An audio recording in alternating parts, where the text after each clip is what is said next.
ಹರೆ ರಾಮ ರಾಮ ರಾಮ ಹರೆ ಹರೆ ಹರೆ ಕೃಷ್ಣ ಕೃಷ್ಣ ಕೃಷ್ಣ ಹರೆ ಹರೆ ಹರೆ ರಾಮ ರಾಮ ರಾಮ ಹರೆ ಹರೆ ಹರೆ ಕೃಷ್ಣ ಕೃಷ್ಣ ಕೃಷ್ಣ ಹರೆ ಹರೆ ಹರೆ ರಾಮ ರಾಮ ರಾಮ ಹರೆ ಹರೆ ಹರೆ ಕೃಷ್ಣ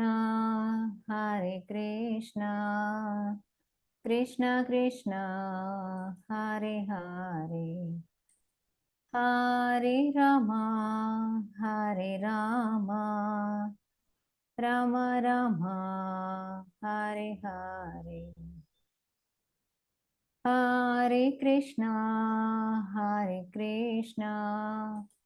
ಕೃಷ್ಣ ಕೃಷ್ಣ ಹರೆ ಹರೆ ಹರೆ ರಾಮ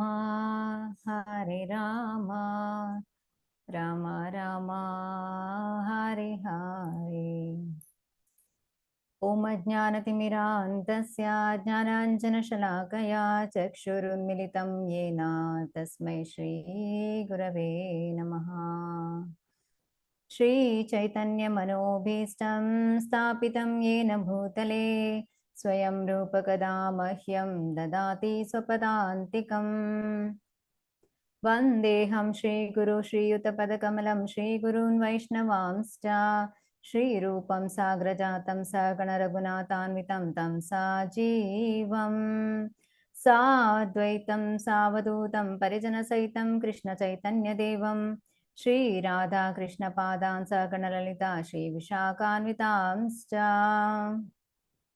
ಹೇ ಕೃಷ್ಣ ಕರುಣಾ ಸಿಂಧೋ ದೀನಬಂಧೋ ಜಗತ್ಪತೆ ಗೋಪೇಶ ಗೋಪಿಕಾ ಕಾಂತ ರಾಧಾ ಕಾಂತ ನಮೋಸ್ತುತೆ.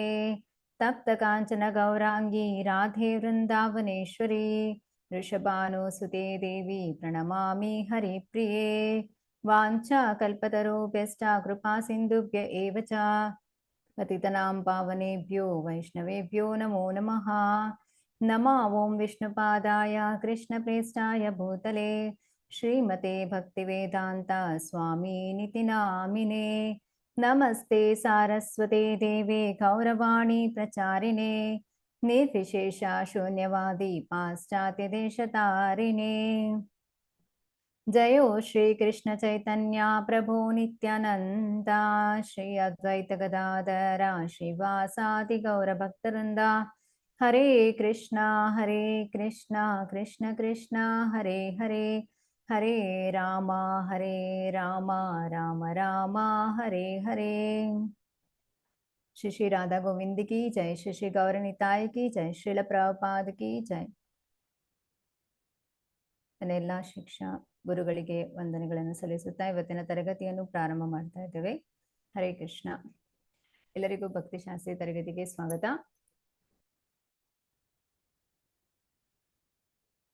ಶ್ರೀಲ ಪ್ರಭುಪಾದ ಕಿ ಜೈ.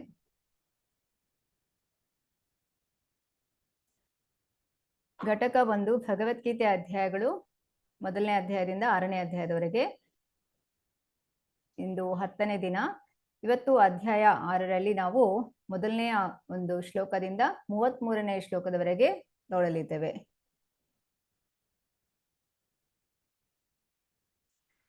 ಪಾಠ 9ರಲ್ಲಿ ಅಂದ್ರೆ ಕಳೆದ ವಾರ ನಾವು ಏನ್ ತಿಳಿದುಕೊಂಡ್ವಿ ಅಂತ ಹೇಳಿದ್ರೆ, ಈ ಒಂದು ನಮ್ಮ ಸಮಸ್ಯೆಗಳಿಗೆ ಏನು ಕಾರಣ ಅಂತ ಹೇಳಿ ಅದರ ಬಗ್ಗೆ ನೋಡಿದ್ದೇವೆ. ಸೊ ಇದು 4ನೇ ಅಧ್ಯಾಯದ 15ನೇ ಶ್ಲೋಕ ಮತ್ತು 5ನೇ ಅಧ್ಯಾಯದ 14 ಮತ್ತು 15ನೇ ಶ್ಲೋಕದಲ್ಲಿ ನಾವು ನೋಡುದಾದ್ರೆ ಏನ್ ತಿಳಿದುಕೊಂಡ್ವಿ ಅಂತ ಹೇಳಿದ್ರೆ, ಈಗ ಒಬ್ಬ ವ್ಯಕ್ತಿ ತಾನು ಕೆಲಸವನ್ನು ಮಾಡ್ತಾ ಇದ್ದೇನೆ, ನಾನೇ ಮಾಡಿದೆ ಅಂತ ಹೇಳುವುದಕ್ಕೆ ಈ ಒಂದು ಸಮಸ್ಯೆಗಳು ಉಂಟಾಗುವಂಥದ್ದು. ಎಲ್ಲವನ್ನು ನಾನೇ ಮಾಡಿದ್ದೆ ಅಂದ್ರೆ ಈ ಒಂದು ಕರ್ಮದಲ್ಲಿ ಕರ್ತೃ ನಾನೇ ಅಂತ ಹೇಳಿ ಅವನು ಹೊಂದುವುದರಿಂದ ಈ ಒಂದು ಸಮಸ್ಯೆಗೆ ಕಾರಣವಾಗ್ತದೆ. ನಂತರ ಯೋಗ ಯೋಗ ಏನಿ ಅಂತ ಹೇಳಿದ್ರೆ ಯೋಗದಲ್ಲಿ ಪ್ರಗತಿಯನ್ನು ಸಾಧಿಸುವಂಥದ್ದು ಮತ್ತು ಒಂದು ಯೋಗಕ್ಕೆ ಮತ್ತು ಇನ್ನೊಂದು ಯೋಗಕ್ಕೆ ಏನು ಸಂಪರ್ಕ ಅಂತ ಹೇಳಿ ನೋಡಿದ್ವಿ.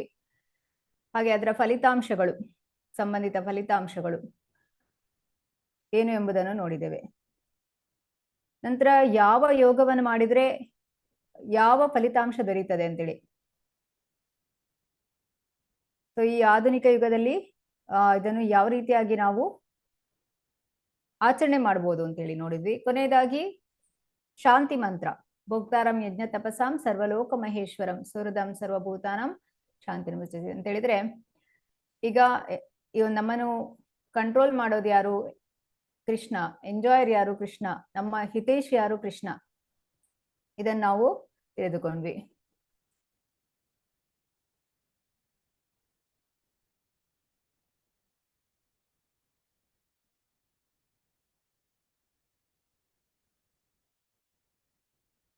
ಇವತ್ತಿನ ಅಧ್ಯಾಯದಲ್ಲಿ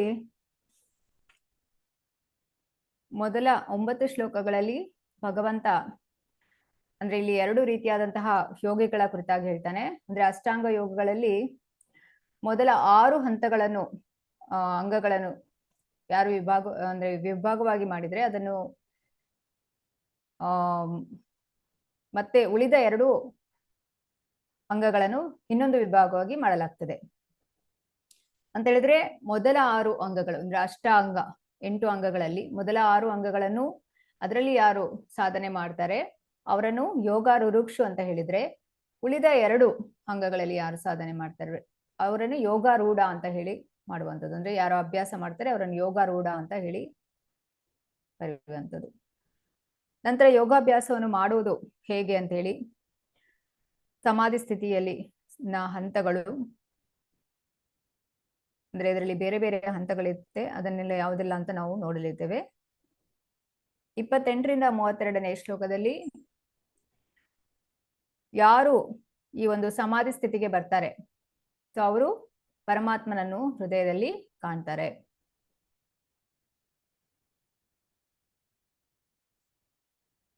ಮುಂದಿನ ಭಾಗದಲ್ಲಿ ಅರ್ಜುನ ಇದನ್ನೆಲ್ಲ ಕೇಳಿಬಿಟ್ಟು ಏನ್ ಹೇಳ್ತಾನೆ ಅಂದ್ರೆ ಇದನ್ನು ಸಂತೋಷದಿಂದ ಸ್ವೀಕರಿಸ್ತಾನ ಅಥವಾ ತಿರಸ್ಕಾರ ಮಾಡ್ತಾನ ಈ ಅಷ್ಟಾಂಗ ಯೋಗವನ್ನು ಅಂತ ನೋಡ್ತೇವೆ.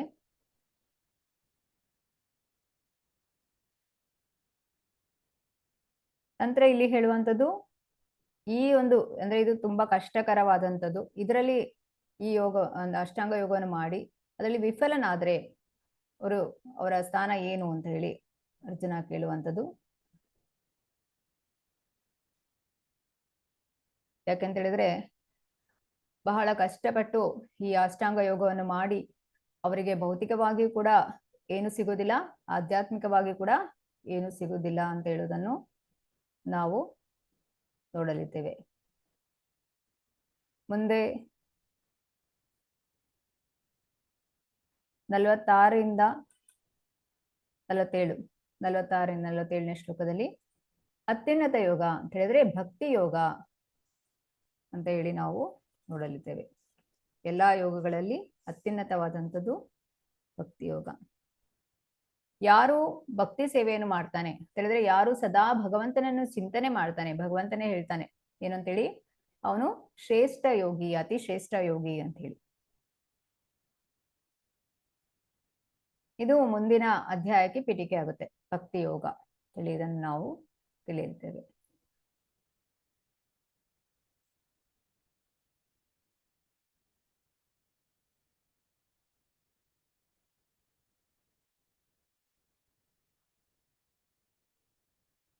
ಈಗ ನಾವು ಈ ಅಷ್ಟಾಂಗ ಯೋಗದಲ್ಲಿ ಬರುವಂತ ವಿಚಾರಗಳು ಅಂತ ಹೇಳಿದ್ರೆ, ಮೊದಲನೇದಾಗಿ ಯಮ ಅಂತ ಹೇಳಿದ್ರೆ ಯಾವುದೆಲ್ಲ ವಿಚಾರವನ್ನು ಬಿಟ್ಟು ಬಿಡಬೇಕು. ಈಗ ಉದಾಹರಣೆಯಾಗಿ 4 ನಿಯಂತ್ರಕ ತತ್ವಗಳು ಯಾವುದೆಲ್ಲ? 4 ನಿಯಂತ್ರಕ ತತ್ವಗಳು ಯಾವುದೆಲ್ಲ?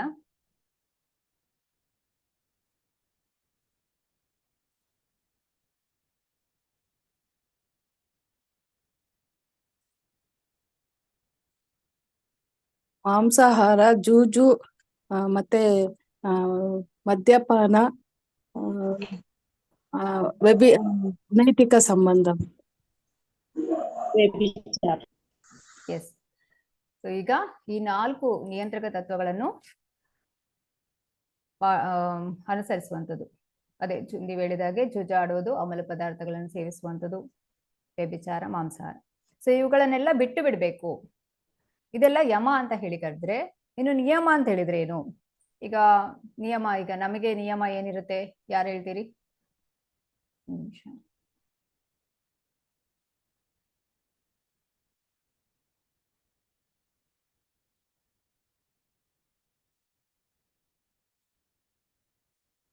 ಎಸ್, ನಮಗೆ ನಿಯಮ ಅಂತ ಹೇಳಿದ್ರೆ ಏನು?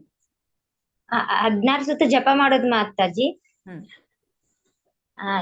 ಎಲ್ಲೋ ಇರ್ಲಿ, ನಾವ್ ಎಷ್ಟು ಕಷ್ಟ ಇರ್ಲಿ ಸುಖ ಇರ್ಲಿ ಸ್ವರ್ಗ ಇರ್ಲಿ, ಇದ್ರಲ್ಲಿ 16 ಸುತ್ತು ಜಪ ಮಾಡ್ಲೇಬೇಕು ಮಾತಾಜಿ. ಮತ್ ಗುರು ಹೇಳಿದ್ದನ್ನು ಕೇಳೋದ್ ಮಾತಾಜಿ. ಬೇರೆಯವರು? ಸರಿ.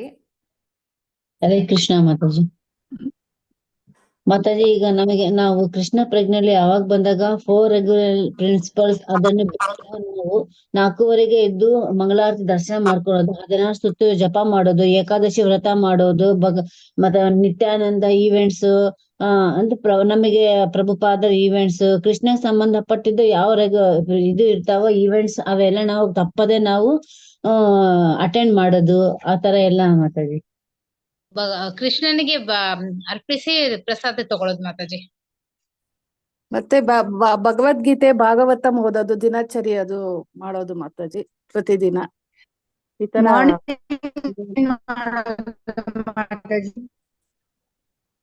ಸಾಧು ಸಂತದ ಸಂಘದಲ್ಲಿರುವುದು ಮಾತಾಜಿ. ವೈಷ್ಣವ ಸೇವಾ ಮತ್ತೆ ವಿಗ್ರಹ ಆರಾಧನೆ. ಸೊ ಬೆಳಿಗ್ಗೆ ಬೇಗ ಎದ್ದು ಮಂಗಳಾರತಿಯನ್ನು ಕೂಡ ನೋಡ್ಬೇಕು, ಅದು ಕೂಡ ಬರ್ತದೆ ಈ ಒಂದು ಇದ್ರಲ್ಲಿ. ಸೊ ಇದನ್ನ ನಿಯಮಗಳು ಅಂತೇಳಿ ನಾವೀಗ ಏನು ಅಭ್ಯಾಸ ಮಾಡ್ತೇವೆ ಇದೆಲ್ಲ 16 ಸುತ್ತು ಜಪ ಮಾಡುವಂಥದ್ದು, ಮಂಗಳಾರತಿಯನ್ನು ನೋಡುವಂಥದ್ದು ಇದೆಲ್ಲ. ಇನ್ನು ಆಸನ ಅಂತ ಹೇಳಿದ್ರೆ ಒಂದು ಕಡೆ ಸ್ಥಿರವಾಗಿ ಕುಳಿತುಕೊಂಡು ಯಾವುದೇ ಒಂದು ಆಲಸ್ಯ ಇಲ್ಲದೇನೆ ಜಪ ಮಾಡುವಂಥದ್ದು ಅಥವಾ ಭಗವಂತನ ಧ್ಯಾನವನ್ನು ಮಾಡುವಂಥದ್ದು. ಸೊ ಆ ರೀತಿಯಾಗಿ ನಾವು ಒಂದು ಕಡೆಯಿಂದ ಕುಳಿತುಕೊಂಡು ಮಾಡಿದ್ರೆ ಅಂದ್ರೆ ಶರೀರಕ್ಕೆ ಕೂಡ ಒಳ್ಳೆಯ ವ್ಯಾಯಾಮ ಸಿಗ್ತದೆ. ಅಂದ್ರೆ ಶರೀರದ ಜಾಡ್ಯ ಏನಿದೆ ಅದೆಲ್ಲ ನಿವಾರಿಸಬಹುದು ಅಂತ ಹೇಳಿ. ಇನ್ನು ಪ್ರಾಣಾಯಾಮ ಅಂತ ಹೇಳಿದ್ರೆ ಈ ಉಸಿರಾಟದ ಒಂದು ನಿಯಂತ್ರಣ. ಹೇಳಿದ್ರೆ ಈ ಮನಸ್ಸಿಗೆ ಮತ್ತೆ ಉಸಿರಾಟಕ್ಕೆ ಒಂದು ಹತ್ತಿರವಾದ ಸಂಬಂಧ ಇರುತ್ತೆ. ಆ ಉಸಿರನ್ನು ಅಲೋಮ ವಿಲೋಮ ಅಂದ್ರೆ ಹೇಳಿದ್ರೆ ಉಸಿರನ್ನು ತೆಗೆದುಕೊಳ್ಳೋದು, ಉಸಿರನ್ನು ಬಿಡೋದು, ಇದು ನಿಧಾನವಾಗಿ ಮಾಡೋದು. ಅಂತ ಹೇಳಿದ್ರೆ ಈಗ ಶಾಂತವಾಗಿ ಮನಸ್ಸಿರುವಂತದ್ದು ಹೇಳಿದ್ರೆ ಅಲ್ಲಿ ಉಸಿರಾಟ ಕೂಡ ನಿಧಾನವಾಗಿ ಆಗ್ತಾ ಇರುತ್ತೆ. ಯಾವಾಗ ನಮಗೆ ಒಂದು ಕಷ್ಟಕರವಾದ ಕೆಲಸ ಮಾಡ್ತೇವೆ ಅಥವಾ ಸಿಟ್ಟು ಬರ್ತದೆ ಅವಾಗ ಜೋರಾಗಿ ಉಸಿರಾಡ್ತೇವೆ. ಹಾಗಾಗಿ ಈ ಉಸಿರನ್ನು ನಿಯಂತ್ರಿಸುವುದು ಕೂಡ ಈ ಒಂದು ಪ್ರಾಣಾಯಾಮದಲ್ಲಿ ಬರ್ತದೆ. ಉಸಿರಾಟ ಅಂತ ಹೇಳಿದ್ರೆ ನಮ್ಮ ಮನಸ್ಥಿತಿ ಏನಿದೆ ಅದು ಉಸಿರಿನಲ್ಲಿ ಗೊತ್ತಾಗ್ತದೆ ಅಂತ ಹೇಳಿ. ಪ್ರತ್ಯಾಹಾರ ಇಲ್ಲಿ ಯೋಗಾರೂಢದಲ್ಲಿ ಯಾವ್ದೆಲ್ಲ ಬರ್ತದೆ ಅಂತ ನೋಡ್ಬೋದು ನೀವು. ಯಮ, ನಿಯಮ, ಆಸನ, ಪ್ರಾಣಾಯಾಮ, ಪ್ರತ್ಯಾಹಾರ, ಧಾರಣೆ. ಪ್ರತ್ಯಾಹಾರ ಅಂತ ಹೇಳಿದ್ರೆ ಯಾವುದೆಲ್ಲ ಇಂದ್ರಿಯ ವಸ್ತುಗಳಿಂದ ಅಂತ ಹೇಳಿದ್ರೆ ಇಂದ್ರಿಯಗಳನ್ನು ದೂರ ಇಡುವಂಥದ್ದು. ಹೇಗೆ ಈಗ ಪ್ರಾಣಾಯಾಮ ಮಾಡಿ ಮನಸ್ಸನ್ನು ನಾವು ಒಂದು ನಿಯಂತ್ರಣದಲ್ಲಿ ಇಟ್ಕೊಳ್ತೇವೆ, ಮನಸ್ಸಿನ ಶುದ್ಧೀಕರಣ ಆಗುವಂಥದ್ದು. ನಂತರ ಈ ಇಂದ್ರಿಯಗಳು ತಿಳಿದ್ರೆ ಕಣ್ಣು, ಮೂಗು, ಕಿವಿ, ನಾಲಿಗೆ, ಚರ್ಮ ಇದನ್ನು ಹತೋಟಿಗೆ ಬರುತ್ತೇವೆ. ಆಗ ಮನಸ್ಸು ನಿಯಂತ್ರಣದಲ್ಲಿದೆ, ಇಂದ್ರಿಯಗಳು ಹತೋಟಿಗೆ ಬರುವಂಥದ್ದು. ಹಾಗೆ ಇಲ್ಲಿ ಇಂದ್ರಿಯ ನಿಗ್ರಹ ಮಾಡುವುದಂತ ಹೇಳಿದ್ರೆ ಇಂದ್ರಿಯ ವಸ್ತುಗಳಿಂದ ಆ ವಿಷಯಗಳಿಂದ ದೂರ ಇಡುವಂಥದ್ದು ಅಂತೇಳಿ.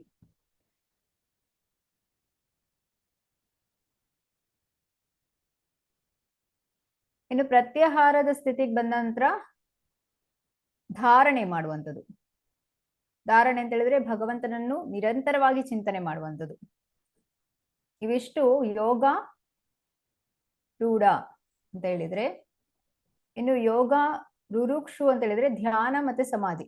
ಹೇಳಿದ್ರೆ ಧಾರಣೆ ಮಾಡಿದ ನಂತರ ಈ ಧ್ಯಾನ ಅಂತ ಹೇಳಿದ್ರೆ ಧ್ಯಾನ ಸ್ಥಿತಿಯಲ್ಲಿ ನಿರಂತರವಾಗಿ ಭಗವಂತನ ಚಿಂತನೆ ಮಾಡುವಂಥದ್ದು. ಸೊ ಧಾರಣೆ ಅಂತ ಹೇಳಿದ್ರೆ ಭಗವಂತನ ನಿರಂತರವಾಗಿ ಚಿಂತನೆ ಮಾಡುವಂತಹ ಪ್ರಯತ್ನವನ್ನು ಮಾಡುವುದು ಧಾರಣೆಯಲ್ಲಿ. ಧ್ಯಾನ ಅಂದ್ರೆ ನಿರಂತರವಾಗಿ ಭಗವಂತನ ಚಿಂತನೆ ಮಾಡುವಂಥದ್ದು. ಇನ್ನು ಸಮಾಧಿ ಸದಾಕಾಲವು ಭಗವಂತನ ಕುರಿತಾಗಿ ಚಿಂತನೆ ಮಾಡುವಂಥದ್ದು. ಸೊ ಇದು 8 ಅಂಗಗಳನ್ನು ಯೋಗಾರುರುಕ್ಷು ಮತ್ತು ಯೋಗಾರೂಢ ಮತ್ತು ಯೋಗಾರುರುಕ್ಷು ಅಂತ ಕರೀತಾರೆ.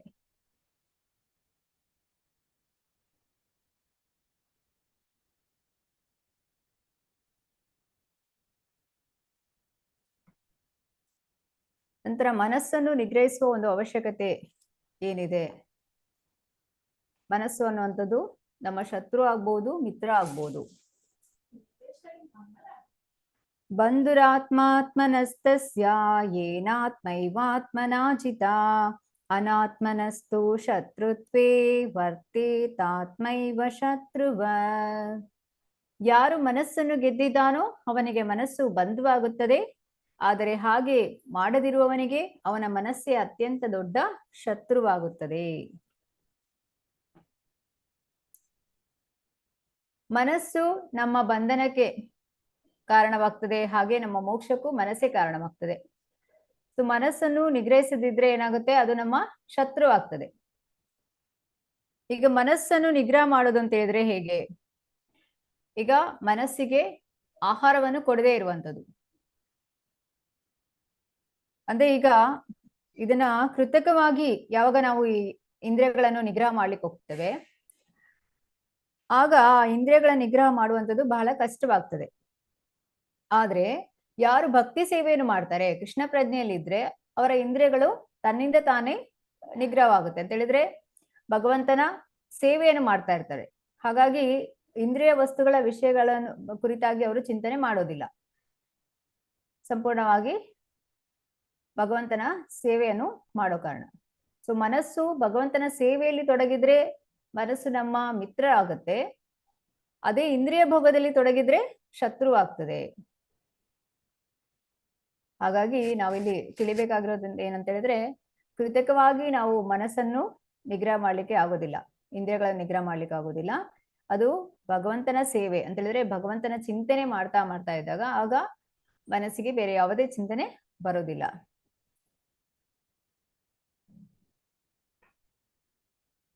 ಈಗ ಇದಕ್ಕೆ ಉದಾಹರಣೆಯಾಗಿ ನಾವು ತೆಗೆದುಕೊಳ್ಳುವಂತ ಆಹಾರದಲ್ಲಿ ಮೇಲೆ ಕೂಡ ಇದು ಪರಿಣಾಮ ಬೀರುತ್ತೆ. ಹಾಗಾಗಿ ಇಲ್ಲಿ ಹೇಳುವಂಥದ್ದು ಏನಂದ್ರೆ, ನಾವು ಪ್ರಸಾದವನ್ನೇ ಸ್ವೀಕರಿಸಬೇಕು ಅಂತ ಹೇಳಿ. ಪ್ರಸಾದವನ್ನು ಸ್ವೀಕರಿಸುವುದರಿಂದ ಏನಾಗುತ್ತೆ ಅಂದ್ರೆ ನಾವು ಎಲ್ಲ ಪಾಪಗಳಿಂದ ಮುಕ್ತರಾಗ್ತೇವೆ. ಇದು ಮನಸ್ಸಿನ ಮೇಲೆ ಪರಿಣಾಮ ಬೀರುತ್ತೆ. ಪ್ರಸಾದವನ್ನೇ ಸ್ವೀಕರಿಸುವುದರಿಂದ ನಮ್ಮ ಮನಸ್ಸು ಬೇರೆ ಯಾವುದೇ ಆಲೋಚನೆಗಳನ್ನು ಮಾಡೋದಿಲ್ಲ, ಭಗವಂತನ ಕುರಿತಾಗಿಯೇ ಚಿಂತಿಸುವಂಥದ್ದು.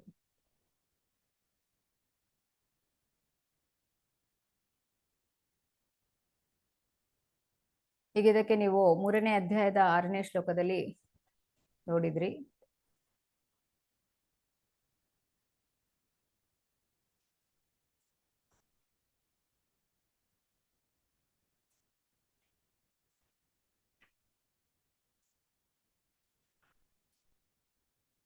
ಕರ್ಮೇಂದ್ರಿಯಾಣಿ ಸಂಯಮ್ಯ ಯ ಆಸ್ತೆ ಮನಸಾ ಸ್ಮರನ್ ಇಂದ್ರಿಯಾರ್ಥಾನ್ ವಿಮೂಢಾತ್ಮ ಮಿಥ್ಯಾಚಾರ ಸ ಉಚ್ಯತೆ. ಕರ್ಮೇಂದ್ರಿಯಗಳನ್ನು ನಿಗ್ರಹಿಸಿ ಇಂದ್ರಿಯ ವಿಷಯಗಳಲ್ಲಿ ಮನಸ್ಸು ನೆಟ್ಟ ಮನುಷ್ಯನನ್ನು ವಿಮೂಢಾತ್ಮನೆಂದು ಮಿಥ್ಯಾಚಾರಿ ಎಂದು ಕರೆಯುವರು. ಈಗ ಇಂದ್ರಿಯಗಳನ್ನು ಮನಸ್ಸನ್ನು ನಾವು ಕೃತಕವಾಗಿ ನಿಗ್ರಹ ಮಾಡ್ಲಿಕ್ಕೆ ಹೋದ್ರೆ ಏನಾಗ್ತದೆ, ಅದರಲ್ಲಿ ವಿಫಲರಾಗುವ ಸಾಧ್ಯತೆ ಇರ್ತದೆ. ಈಗ ಮಿಥ್ಯಾಚಾರಿಗಳು ಅಂತ ಹೇಳಿದ್ರೆ ಅವರು ಹೇಗೆ ಮೇಲ್ನೋಟಕ್ಕೆ ಅಂದ್ರೆ ಈಗ ಪ್ರಾಪಂಚಿಕರು ಅವರನ್ನು ನೋಡುವಾಗ ಅವರು ಒಂದ್ ರೀತಿಯಾಗಿ ಇಂದ್ರಿಯಗಳನ್ನು ನಿಗ್ರಹ ಮಾಡಿದವರಾಗಿ ಕಾಣಿಸ್ತಾರೆ. ಆದ್ರೆ ಅವರು ಮನಸ್ಸಿನಲ್ಲಿ ಇಂದ್ರಿಯ ವಸ್ತುಗಳ ಕುರಿತಾಗಿ ಚಿಂತಿಸ್ತಾ ಇರ್ತಾರೆ. ಹಾಗಾಗಿ ಅವರನ್ನ ಮಿಥ್ಯಾಚಾರಿಗಳು ಅಂತ ಹೇಳುವಂಥದ್ದು. ಆದ್ರೆ ಭಕ್ತನಾದವನು ಸಂಪೂರ್ಣವಾಗಿ ಭಗವಂತನ ಸೇವೆಯಲ್ಲಿ ತೊಡಗಿಸುವುದರಿಂದ ಏನಾಗ್ತದೆ, ಇಂದ್ರಿಯಗಳು ಕ್ರಮೇಣ ಅಂತ ಹೇಳಿದ್ರೆ ಆ ಒಂದು ನಿಗ್ರಹಕ್ಕೆ ಬರ್ತದೆ, ಭಗವಂತನ ನಿಯಂತ್ರಣಕ್ಕೆ ಬರ್ತದೆ. ಇದನ್ನ ಹೇಳುವಂಥದ್ದು ಕೈವಲ್ಯಂ ನರಕಾಯತೆ ತ್ರಿದಶ ಆಕಾಶ ಪುಷ್ಪಾಯತೆ ದುರ್ದಾಂತೇಂದ್ರಿಯ ಕಾಲ ಸರ್ಪಪಟಲಿ ಪ್ರೋತ್ಸಾಹ ದಂಷ್ಟ್ರಾಯತೆ. ಇಂದ್ರಿಯಗಳನ್ನು ಹಾವಿಗೆ ಹೋಲಿಸ್ತಾರೆ. ಹೇಗೆ? ಈಗ ಹಾವನ ಹಲ್ಲನ್ನು ಕಿತ್ತು ಬಿಟ್ರೆ ಮತ್ತೆ ಅದು ವಿಷ ಕಾರೋದಿಲ್ಲ ಅಂತ ಹೇಳಿದ್ರೆ ಅದು ಪರಿಣಾಮ ಬೀರೋದಿಲ್ಲ. ಅದೇ ರೀತಿ ಇಂದ್ರಿಯಗಳನ್ನು ಭಗವಂತನ ಸೇವೆಯಲ್ಲಿ ತೊಡಗಿಸಿದಾಗ ಅದು ಯಾವುದೇ ಕೆಟ್ಟ ಪರಿಣಾಮ ಬೀರೋದಿಲ್ಲ ಅಂತ ಹೇಳಿ, ಯಾವುದೇ ಅಪಾಯ ಇಲ್ಲ ಆ ಇಂದ್ರಿಯಗಳಿಂದ. ಆದ್ರಿಂದ ಇಲ್ಲಿ ಹೇಳುವಂಥದ್ದು ಮನಸ್ಸನ್ನು ನಮ್ಮ ಬಂಧು ಮಾಡ್ಲಿಕ್ಕೆ ಸುಲಭವಾದಂತ ಉಪಾಯ ಏನು ಅಂತ ಹೇಳಿದ್ರೆ ನಾವು ಭಗವಂತನ ಸೇವೆಯಲ್ಲಿ ತೊಡಗಿಸ್ಕೊಳ್ಬೇಕು. ಸೊ ಇಲ್ಲಿ ಮನಸ್ಸು ಯೋಗಾಭ್ಯಾಸದ ಕೇಂದ್ರ ಬಿಂದು ಆಗಿದೆ ಅಂತ ಹೇಳಿದ್ರೆ ಮನಸ್ಸನ್ನು ನಿಗ್ರಹ ಮಾಡ್ಲಿಕ್ಕೆ ಸಾಧ್ಯವಾಗದೇ ಇದ್ರೆ ಇಲ್ಲಿ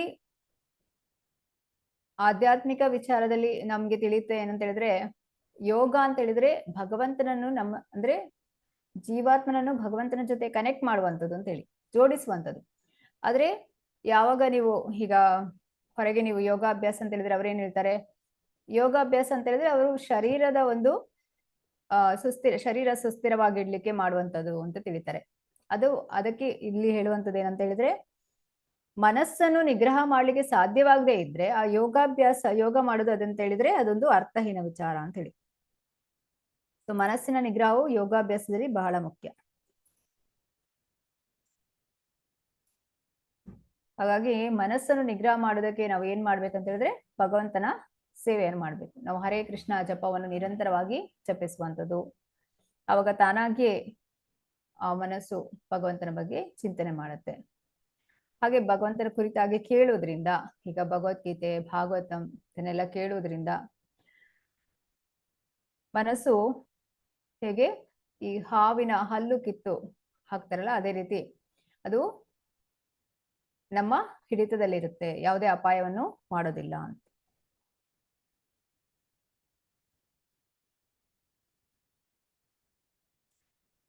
ಓದೋರು ಹ್ಯಾಂಡ್ ರೈಸ್ ಮಾಡ್ಬೋದು.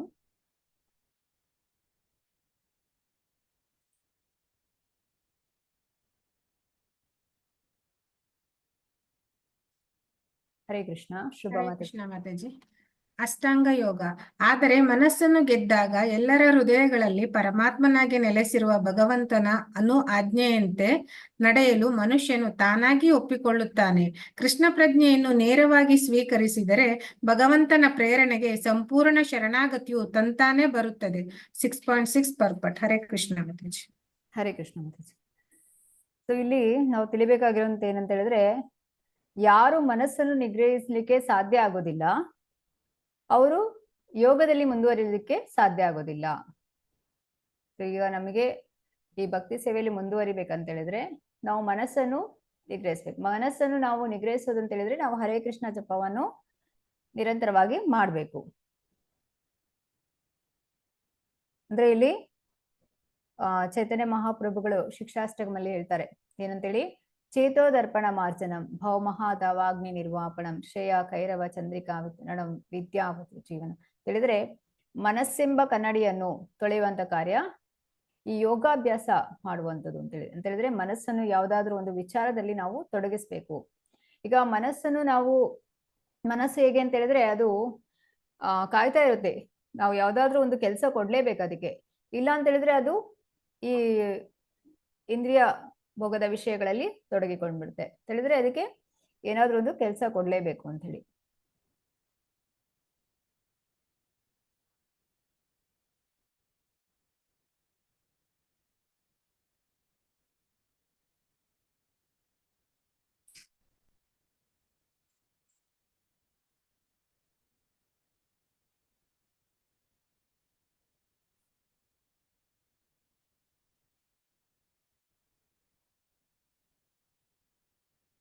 ಓಕೆ.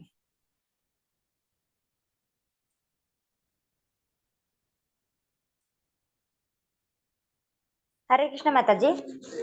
ಅಷ್ಟಾಂಗ ಯೋಗ ಅಷ್ಟಾಂಗ ಯೋಗ ಪದ್ಧತಿಯ ಉದ್ದೇಶ ಮನಸ್ಸನ್ನು ಇಟ್ಟುಕೊಂಡು ಅದನ್ನು ಸ್ನೇಹಿತನನ್ನಾಗಿ ಮಾಡುವುದಾಗಿದೆ. ಜೀವಿಯ ಸಹಜ ಸ್ವರೂಪವು ತನ್ನ ಮೇಲಿನವರ ಅಪ್ಪನೆಯನ್ನು ಪರಿಶೀಲಿಸುವುದು.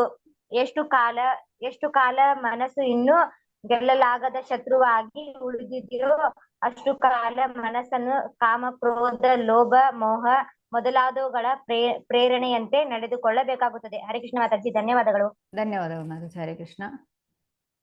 ಸೊ ಇಲ್ಲಿ ಅದೇ ಹೇಳುವಂಥದ್ದು ಏನಂತ ಹೇಳಿದ್ರೆ ಮನಸ್ಸನ್ನು ನಿಗ್ರಹ ಮಾಡ್ಬೇಕು ಅಂತ ಹೇಳಿದ್ರೆ ಮನಸ್ಸಿಗೊಂದು ಕೆಲಸವನ್ನು ಕೊಡ್ಬೇಕು ಅಂತೇಳಿ. ಹಾಗೆ ಇಲ್ಲಿ ಎಲ್ಲರ ಹೃದಯದಲ್ಲಿ ಪರಮಾತ್ಮನಾಗಿದ್ದಾನೆ, ಭಗವಂತ ಪರಮಾತ್ಮನಾಗಿದ್ದಾನೆ. ಸೊ ಅವನು ಪ್ರತಿ ಕ್ಷಣವೂ ಕೂಡ ಆ ಒಂದು ಮಾರ್ಗದರ್ಶನ ಕೊಡ್ತಾ ಇರ್ತಾನೆ. ಯಾವಾಗ ಮನಸ್ಸು ಶಾಂತವಾಗಿರುತ್ತೆ, ಭಗವಂತನ ಆಜ್ಞೆಯನ್ನು ಅಂದ್ರೆ ಅದು ಕೇಳುತ್ತೆ. ಇಲ್ಲದಿದ್ರೆ ಏನಾಗುತ್ತೆ, ಮನಸ್ಸು ಒಂದು ವಿಚಲಿತವಾಗಿದ್ದಾಗ ಅಂತ ಗೊಂದಲದಲ್ಲಿದ್ದಾಗ ಭಗವಂತ ಹೇಳುವಂಥದ್ದು ಕೇಳೋದಿಲ್ಲ.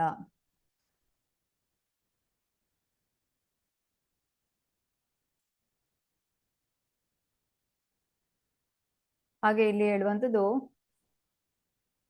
ಬುದ್ಧಿಯು ಮನಸ್ಸಿಗೆ ಸರಿಯಾದಂತ ಒಂದು ಮಾರ್ಗದರ್ಶನವನ್ನು ಕೊಡ್ತದೆ. ಮನಸ್ಸು ಇಂದ್ರಿಯಗಳನ್ನು ನಿಗ್ರಹ ಮಾಡ್ತದೆ. ಸೊ ಇಂದ್ರಿಯಗಳು ಯಾವುದೇ ಕೆಟ್ಟ ವಿಚಾರಗಳಲ್ಲಿ ತೊಡಗೋದಿಲ್ಲ ಅಂತೇಳಿ. ಇದನ್ನ ಒಂದು ಉದಾಹರಣೆ ಮುಖಾಂತರ ಅರ್ಥ ಮಾಡಿಕೊಳ್ಬಹುದು ನಾವೀಗ.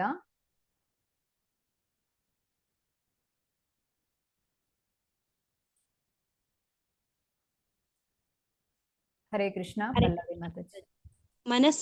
ಮನಸ್ಸು ಚಾಲಕ. ನಿಮ್ಮ ಚಾಲಕನಿಗೆ ಕೇಳಿದರೆ ದಯವಿಟ್ಟು ನನ್ನನ್ನು ಕೃಷ್ಣ ಪ್ರಜ್ಞೆಯ ದೇವಸ್ಥಾನಕ್ಕೆ ಕರೆದುಕೊಂಡು ಹೋಗು. ಚಾಲಕ ನಮ್ಮನ್ನು ಅಲ್ಲಿಗೆ ಕರೆಯುತ್ತಾರೆ. ಮತ್ತು ನೀವು ನಿಮ್ಮ ಚಾಲಕನನ್ನು ಕೇಳಿದರೆ ದಯವಿಟ್ಟು ನನ್ನನ್ನು ಆ ಮಧ್ಯ ಮನೆಗೆ ಕರೆದುಕೊಂಡು ಹೋಗು. ಆಗ ಚಾಲಕ ನಿಮ್ಮನ್ನು ಅಲ್ಲಿಗೆ ಕರೆದುಕೊಂಡು ಹೋಗುತ್ತಾನೆ. ನೀವು ಇಷ್ಟಪಡುವ ಸ್ಥಳದಲ್ಲಿ ನಿಮ್ಮನ್ನು ಕರೆದುಕೊಂಡು ಹೋಗುವುದು ಚಾಲಕನ ವ್ಯವಹಾರವಾಗಿದೆ. ಹರೇ ಕೃಷ್ಣ ಮಾತಾಜಿ. ಧನ್ಯವಾದಗಳು. ಧನ್ಯವಾದಗಳು ಮಾತಾಜಿ. ಹರೇ ಕೃಷ್ಣ.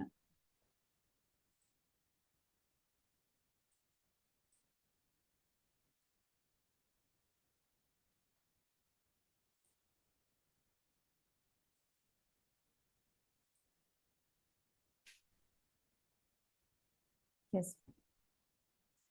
ಸೊ ಇಲ್ಲಿ ಮನಸ್ಸು ಒಂದು ಚಾಲಕ ಇದ್ದ ಹಾಗೆ. ಇಲ್ಲಿ ನೀವು ನೋಡ್ಬೋದು 5 ಇಂದ್ರಿಯಗಳು, 5 ಕುದುರೆಗಳನ್ನು 5 ಇಂದ್ರಿಯಗಳಿಗೆ ಹೋಲಿಸಲಾಗ್ತದೆ. ಕಣ್ಣು, ಮೂಗು, ಕಿವಿ, ನಾಲಿಗೆ, ಚರ್ಮ, ಈ ರೀತಿಯಾಗಿ. ನಂತರ ಈ ಹಗ್ಗವನ್ನು ಮನಸ್ಸಿಗೆ ಹೋಲಿಸಲಾಗ್ತದೆ. ಇಲ್ಲಿ ಸಾರಥಿ ಯಾರು? ಬುದ್ಧಿ. ಮತ್ತೆ ಪ್ರಯಾಣಿಕ ಆತ್ಮ. ಮತ್ತೆ ಈ ರಥ ಏನಿದೆ ಇದು ಶರೀರ. ಇಲ್ಲಿ ಬುದ್ಧಿಯು ಸರಿ ಇದ್ದಾಗ ಅಂತ ಹೇಳಿದ್ರೆ ಇಲ್ಲಿ ನಾವು ತಿಳಿಬೇಕಾಗಿರೋದು ಹೇಳಿದ್ರೆ ಬುದ್ಧಿಯು ನಿಯಂತ್ರಣದಲ್ಲಿದ್ದಾಗ ಸೊ ಎಲ್ಲವೂ ಕೂಡ ನಿಯಂತ್ರಣದಲ್ಲಿರುತ್ತೆ ಅಂತ ಹೇಳಿ. ಈಗ ಉದಾಹರಣೆಗೆ ಇಲ್ಲಿ ಕೊಟ್ಟಿದ್ದಾರೆ ಏನಂತ ಹೇಳಿದ್ರೆ, ಈಗ ನೀವು ದೇವಸ್ಥಾನಕ್ಕೆ ಕರೆದುಕೊಂಡು ಹೋಗು ಅಂತ ಹೇಳಿದ್ರೆ ಅದು ದೇವಸ್ಥಾನಕ್ಕೆ ಕರೆದುಕೊಂಡು ಹೋಗುತ್ತೆ. ಇನ್ನೆಲ್ಲಿಗೋ ಕರೆದುಕೊಂಡು ಹೋಗು ಅಂತ ಹೇಳಿದ್ರೆ ಎಲ್ಲಿಗಾದ್ರೂ ಕರ್ಕೊಂಡು ಹೋಗುತ್ತೆ ಅಂತ ಹೇಳಿ, ಯಾವ ಸ್ಥಳಕ್ಕೆ ಬೇಕಾದ್ರೂ ಕರ್ಕೊಂಡು ಹೋಗುತ್ತೆ.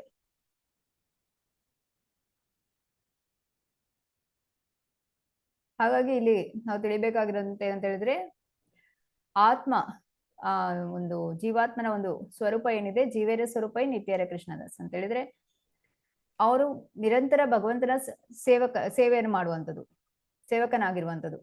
ಹಾಗಾಗಿ ಇಲ್ಲಿ ಭಗವಂತನ ಸೇವೆಯಲ್ಲಿ ನನ್ನನ್ನು ತೊಡಗಿಸ್ಬೇಕು. ಅವಾಗ ಬುದ್ಧಿಗೆ ಸರಿ ಯಾವುದು ತಪ್ಪು ಯಾವುದು ಅಂತ ತಿಳಿಯುತ್ತೆ ಅಂತ ಹೇಳಿ. ಈ ಬುದ್ಧಿಯ ಶಕ್ತಿಯಿಂದ ಈ ಮನಸ್ಸನ್ನು ನಿಗ್ರಹ ಮಾಡುವ ಮೂಲಕ ಅಥವಾ ಮನಸ್ಸನ್ನು ಸರಿದಾರಿಗೆ ತರುವ ಮೂಲಕ ಇಂದ್ರಿಯಗಳು ಸರಿಯಾಗಿ ಕೆಲಸ ಮಾಡ್ತದೆ. ಆಗಿದ್ರೆ ಮಾತ್ರ ವ್ಯಕ್ತಿ ಯಾವುದೇ ಯೋಗದಲ್ಲಿ ಪ್ರಗತಿಯನ್ನು ಸಾಧಿಸಲಿಕ್ಕೆ ಸಾಧ್ಯ ಅಂತ ಹೇಳಿ.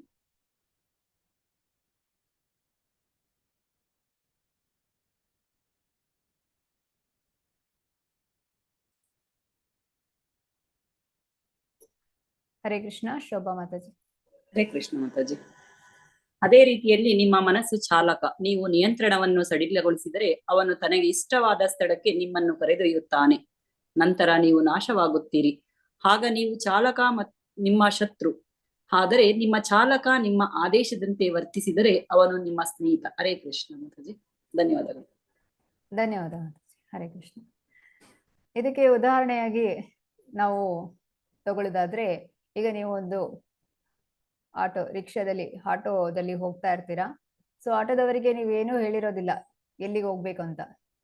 ನೀವು ಏನು ಹೇಳಲಿಲ್ಲ ಅಂದ್ರೆ ಅವನು ಎಲ್ಲಿಗಾದ್ರೂ ಕರ್ಕೊಂಡು ಹೋಗ್ತಾನೆ ಅಲ್ವಾ? ಅದೇ ರೀತಿ ಹೇಳುವಂಥದ್ದು ಮನಸ್ಸು ಕೂಡ ಪ್ರತಿ ಕ್ಷಣ ಅದು ಆದೇಶಕ್ಕೆ ಕಾಯ್ತಾ ಇರುತ್ತೆ. ಏನು ಹೇಳಲಿಲ್ಲ ಅಂತ ಹೇಳಿದ್ರೆ ಅದೇನ್ ಮಾಡುತ್ತೆ, ಇಂದ್ರಿಯ ಭೋಗದ ವಿಷಯಕ್ಕೆ ಕರೆದುಕೊಂಡು ಹೋಗುವಂಥದ್ದು, ಆ ವಿಚಾರದ ಕಡೆಗೆ ಹಿಡಿದುಕೊಂಡು ಹೋಗುತ್ತೆ. ಯಾಕಂತ ಹೇಳಿದ್ರೆ ಆ ವಿಚಾರದಲ್ಲಿ ಅದಕ್ಕೆ ಸಂತೋಷ ಸಿಗ್ತದೆ, ಅದು ತಾತ್ಕಾಲಿಕ ವಿಚಾರವಾಗಿ ಸುಖವನ್ನು ಪಡಿಲಿಕ್ಕೆ ಸಾಧ್ಯವಾಗ್ತದೆ ಅಂತೇಳಿ.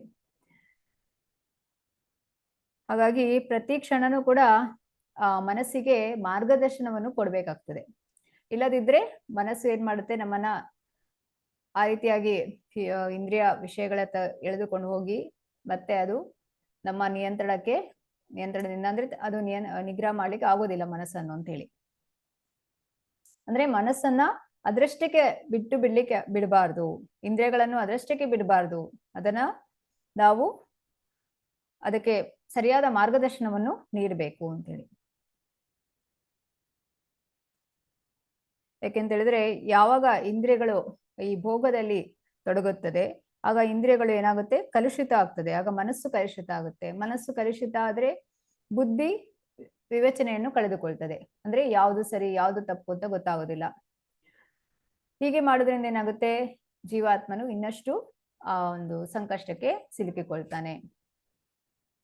ಹಾಗಾಗಿ ಇಲ್ಲಿ ಹೇಳುವಂಥದ್ದು ಬುದ್ಧಿ ಸರಿಯಾಗಿರ್ಬೇಕು ಅಂತ ಹೇಳುವಂಥದ್ದು ಅಂತ ಹೇಳಿದ್ರೆ ಬುದ್ಧಿವಂತರಾಗ್ಬೇಕು. ಅದಕ್ಕೆ ಹೇಳುವಂಥದ್ದು ಚೈತನ್ಯ ಮಹಾಪ್ರಭುಗಳು ಹೇಳುವಂತ ಎಂತ ಹೇಳಿದ್ರೆ, ಕೃಷ್ಣ ವರ್ಣಂ ತುಷಾ ಕೃಷ್ಣಂ ಸಾಂಗೋಪಾಂಗಾಸ್ತ್ರ ಅಂತ ಹೇಳಿದ್ರೆ ಯಜ್ಞೆ ಸುಮೇಧ ಅಂತ ಹೇಳಿದ್ರೆ ಈ ಸಂಕೀರ್ತನ ಯಜ್ಞದಲ್ಲಿ ಯಾರು ಪಾಲ್ಗೊಳ್ತಾರೆ ಅವರು ಬುದ್ಧಿವಂತರಾಗಿರ್ತಾರೆ ಅಂತ ಹೇಳಿ.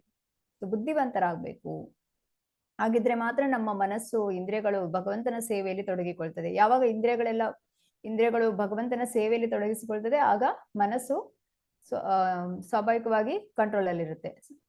ಮನಸ್ಸು ಕಂಟ್ರೋಲ್ ಅಲ್ಲಿ ಇದ್ದಾಗ ಏನಾಗುತ್ತೆ, ಬುದ್ಧಿಯು ಕೂಡ ಚುರುಕಾಗಿರ್ತದೆ. ಸೊ ಆತ್ಮ ಭಗವಂತನ ಸೇವೆಯನ್ನು ನಿರಂತರವಾಗಿ ಮಾಡ್ಲಿಕ್ಕೆ ಸಾಧ್ಯವಾಗ್ತದೆ. ಸೊ ಇವಿಷ್ಟು ನಾವು ಮೊದಲ 9 ಶ್ಲೋಕಗಳಲ್ಲಿ ನೋಡಿದ್ವಿ. ಈಗ 10ನೇ ಶ್ಲೋಕದಲ್ಲಿ ಈಗ ನಾವು ನೋಡ್ತೇವೆ. 10ನೇ ಶ್ಲೋಕದಿಂದ 17ನೇ ಶ್ಲೋಕದವರೆಗೆ ಅಷ್ಟಾಂಗ ಯೋಗವನ್ನು ಅಭ್ಯಾಸ ಮಾಡುವುದು ಹೇಗೆ ಅಂತೇಳಿ. ಸೊ ಮೊದಲನೇದಾಗಿ ಏಕಾಕಿ, ಒಬ್ಬನೇ ಹೇಳಿದ್ರೆ, ನೀವು 10ನೇ ಶ್ಲೋಕದಲ್ಲಿ ನೋಡೋದಾದ್ರೆ 6ನೇ ಅಧ್ಯಾಯದ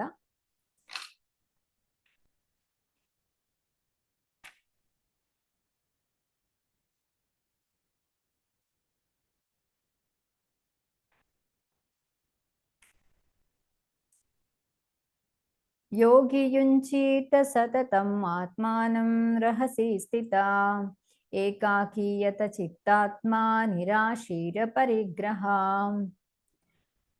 ಏಕಾಂತದಲ್ಲಿ ವಾಸ ಮಾಡಬೇಕು ಅಂತೇಳಿ ಅಂದ್ರೆ ಮನೆಯಲ್ಲಿ ಇದ್ದುಕೊಂಡು ಅಥವಾ ನಾವು ನಗರದಲ್ಲಿ ಇದ್ದುಕೊಂಡು ಯೋಗವನ್ನು ಮಾಡ್ಲಿಕ್ಕೆ ಆಗೋದಿಲ್ಲ. ಅದಕ್ಕೆ ಕಾಡಿಗೆ ಹೋಗ್ಬೇಕು. ಕಾಡಿನಲ್ಲಿ ಏಕಾಂತದಲ್ಲಿ ಇದು ಮಾಡುವಂಥದ್ದು, ವಾಸ ಮಾಡುವಂಥದ್ದು. ಇನ್ನು 11 ಮತ್ತು 12ನೇ ಶ್ಲೋಕದಲ್ಲಿ ನೋಡ್ಬೋದು,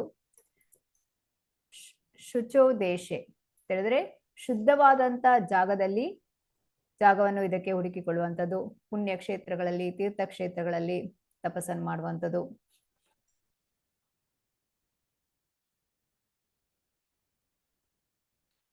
ಶುಚೋ ದೇಶೆ ಪ್ರತಿಷ್ಠಾಪ್ಯ ಸ್ಥಿರಮಾಸನಮಾತ್ಮನ ನಾತ್ಯುಚ್ಚಿತಂ ನಾತಿನೀಚಂ ಚೈಲಾಜಿನ ಕುಶೋತ್ತರಂ ತತ್ರೇಕಾಗ್ರಂ ಮನಃ ಕೃತ್ವಾ ಯತಚಿತ್ತೇಂದ್ರಿಯ ಕ್ರಿಯಾ ಉಪವಿಶ್ಯಾಸನೆ ಯುಂಜಾತ್ಯ ಯೋಗಮಾತ್ಮ ವಿಶುದ್ಧಯೇ. ಇಲ್ಲಿ ಉತ್ತಮವಾದಂತ ಒಂದು ಸ್ಥಳವಾಗಿರ್ಬೇಕು ಯೋಗವನ್ನು ಮಾಡ್ಲಿಕ್ಕೆ. ನಂತರ ಚೈಲಾಜಿನ ಕುಶೋತ್ತರಂ, ಚೈಲಾಜಿನ ಅಂತ ಹೇಳಿದ್ರೆ ಜಿಂಕೆಯ ಚರ್ಮ, ಕುಶ ಅಂತ ಹೇಳಿದ್ರೆ ದರ್ಬೆ ಅಂತ ಹೇಳಿದ್ರೆ ಒಣ ಹುಲ್ಲು. ಇದನ್ನ ಆಸನವಾಗಿ ಪಡೆದುಕೊಳ್ಬೇಕು. ಯಾಕಂತ ಹೇಳಿದ್ರೆ ಜಿಂಕೆ ಚರ್ಮ ಹಾಕೋದ್ರಿಂದ ಏನಾಗುತ್ತೆ, ಈ ಹಲ್ಲಿ ಹಾವುಗಳು ಹತ್ತಿರ ಬರೋದಿಲ್ಲ. ನಂತರ ಆಸನವನ್ನು ಸಿದ್ಧಪಡಿಸಿದ ನಂತರ ಧಾರಯನ್ ನಚಲಂ ಸ್ಥಿರಃ 13ರಿಂದ 14ನೇ ಶ್ಲೋಕದಲ್ಲಿ ಸಮಂ ಕಾಯ ಶಿರೋಗ್ರೀವಂ ಧಾರಯನ್ ನಚಲಂ ಸ್ಥಿರಾಂ ಸಂಪ್ರೇಕ್ಷ್ಯ ನಾಸಿಕಾಗ್ರಂ ಸ್ವಂ ದಿಶಶ್ಚಾನವಲೋಕಯನ್ ಪ್ರಶಾಂತಾತ್ಮ ವಿಗತವೀರ್ ಬ್ರಹ್ಮಚಾರಿ ವ್ರತೆ ಸ್ಥಿತ ಮನಃ ಸಂಯಮ್ಯ ಮಚ್ಚಿತ್ತೋ ಯುಕ್ತ ಆಸೀತ ಮತ್ಪರಃ. ಹಾರಯನ್, ಅಚಲಂ ಸ್ಥಿರಃ. ಹೇಳಿದ್ರೆ ಮನಸ್ಸನ್ನು ಸ್ಥಿರವಾಗಿ ನಿಲ್ಲಿಸ್ಬೇಕು. ಹೇಳಿದ್ರೆ ಈಗ ಯಮ, ನಿಯಮ, ಆಸನ, ಪ್ರಾಣಾಯಾಮ, ಪ್ರತ್ಯಾಹಾರ ಆದ ನಂತರ ವ್ಯಕ್ತಿ ಈ ಭಗವಂತನ ಸುಂದರವಾದ ರೂಪವನ್ನು ಮನಸ್ಸಿನಲ್ಲಿ ಸ್ಥಿರವಾಗಿ ನಿಲ್ಲಿಸುವಂಥದ್ದು.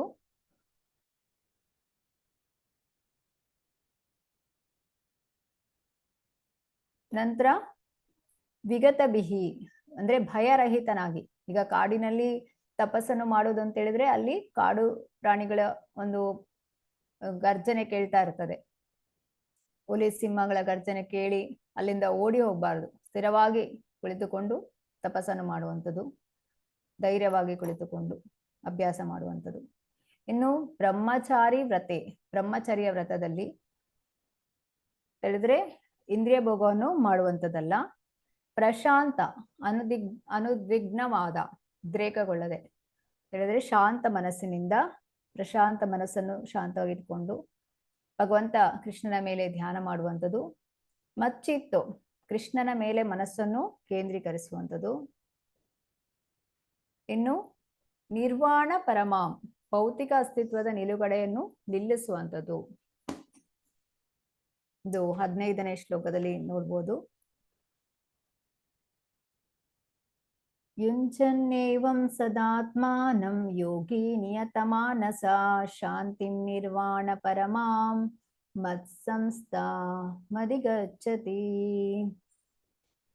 ಹೀಗೆ ದೇಹ, ಮನಸ್ಸು ಮತ್ತು ಕಾರ್ಯಗಳ ನಿರಂತರ ನಿಯಂತ್ರಣವನ್ನು ಅಭ್ಯಾಸ ಮಾಡುತ್ತಾ ಯೋಗಿಯು ತನ್ನ ಮನಸ್ಸನ್ನು ನಿಯತಗೊಳಿಸಿಕೊಂಡು ಭಗವಂತನ ರಾಜ್ಯವನ್ನು ಅಂದ್ರೆ ಕೃಷ್ಣನ ನಿವಾಸವನ್ನು ಐಹಿಕ ಅಸ್ತಿತ್ವದ ಅಂತ್ಯದ ಮೂಲಕ ಪಡೆಯುತ್ತಾನೆ. ಭೌತಿಕ ಅಸ್ತಿತ್ವದ ನಿಲುಗಡೆಯನ್ನು ನಿಲ್ಲಿಸುವಂಥದ್ದು. ಅಂದ್ರೆ ಭೌತಿಕವಾದಂತಹ ಎಲ್ಲಾ ಕೆಲಸಗಳನ್ನು ನಿಲ್ಲಿಸಿ ಕೇವಲ ಆಧ್ಯಾತ್ಮಿಕ ವಿಚಾರಗಳಲ್ಲೇ ತೊಡಗಿರ್ತಾನೆ. ಇದನ್ನು ನಿರ್ವಾಣ ಪರಮಾಂ ಅಂತ ಹೇಳಿ ಕರೆದಿದ್ದಾರೆ. ಇನ್ನು 16, 17, 16 ಮತ್ತು 17ನೇ ಶ್ಲೋಕದಲ್ಲಿ ನಾತ್ಯಶ್ನತಸ್ತು ಯೋಗೋಸ್ತಿ ನ ಚೈಕಾಂತ ಮನಶ್ನತಃ ನ ಚಾತಿ ಸ್ವಪ್ನಶೀಲಸ್ಯ ಜಾಗೃತೋ ನೈವ ಚಾರ್ಜುನ ಯುಕ್ತಾಹಾರ ವಿಹಾರಸ್ಯ ಯುಕ್ತಚೇಷ್ಟಸ್ಯ ಕರ್ಮಸು ಯುಕ್ತ ಸ್ವಪ್ನಾವಭೂತಸ್ಯ ಯೋಗೋ ಭವತಿ ದುಃಖಃ. ಏನ್ ಹೇಳ್ತಾ ಇದ್ದಾರೆ ಇಲ್ಲಿ? ಅತಿಯಾಗಿ ತಿನ್ನುವುದು ಅಥವಾ ತಿನ್ನದೇ ಇರುವಂಥದ್ದು, ಅತಿಯಾಗಿ ನಿದ್ದೆ ಮಾಡುವುದು ಅಥವಾ ನಿದ್ದೆ ಮಾಡದೇ ಇರುವಂಥದ್ದು ಯಾವುದು ಕೂಡ ಸರಿಯಲ್ಲ. ಯುಕ್ತಾಹಾರ ವಿಹಾರಸ್ಯ ಅಂದ್ರೆ ಸರಿಯಾದ ರೀತಿಯಲ್ಲಿ ಆಹಾರವನ್ನು ಪಡೆಯಬೇಕು. ಯುಕ್ತ ಚೇಷ್ಟಸ್ಯ ಕರ್ಮಸು ಅಂದ್ರೆ ಯುಕ್ತವಾದ ರೀತಿಯಲ್ಲಿ ಆಹಾರ ಮತ್ತು ನಿದ್ರೆಗಳನ್ನು ನಿಯಂತ್ರಣ ಮಾಡಬೇಕು ಅಂತೇಳಿ. ಯಾವುದು ಕೂಡ ಸಂಪೂರ್ಣವಾಗಿ ಬಿಡುವುದು ಸರಿಯಲ್ಲ.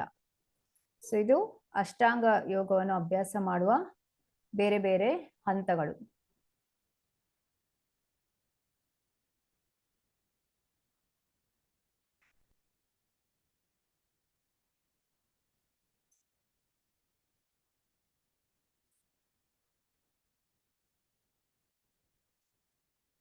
ಜ್ಯೋತಿಶ್ರೀ ಮಾತಾಜಿ. ಹರೇ ಕೃಷ್ಣ ಮಾತಾಜಿ. ಹರೇ ಕೃಷ್ಣ. ಅಷ್ಟಾಂಗ ಯೋಗ. ಸುಖೇನ ಬ್ರಹ್ಮ ಸಂಸ್ಪರ್ಶ ಮತ್ಯಂತಂ ಸುಖಮಶ್ನುತೆ. ಭಗವಂತನ ಅಲೌಕಿಕ ಪ್ರೇಮ ಸೇವೆಯಲ್ಲಿ ಪರಿಪೂರ್ಣ ಸುಖದ ಅತ್ಯುನ್ನತ ಹಂತವನ್ನು ತಲುಪುತ್ತಾನೆ. ಭಗವದ್ಗೀತಾ 6.28. ಹರೇ ಕೃಷ್ಣ ಮಾತಾಜಿ. ಧನ್ಯವಾದ. ಹರೇ ಕೃಷ್ಣ.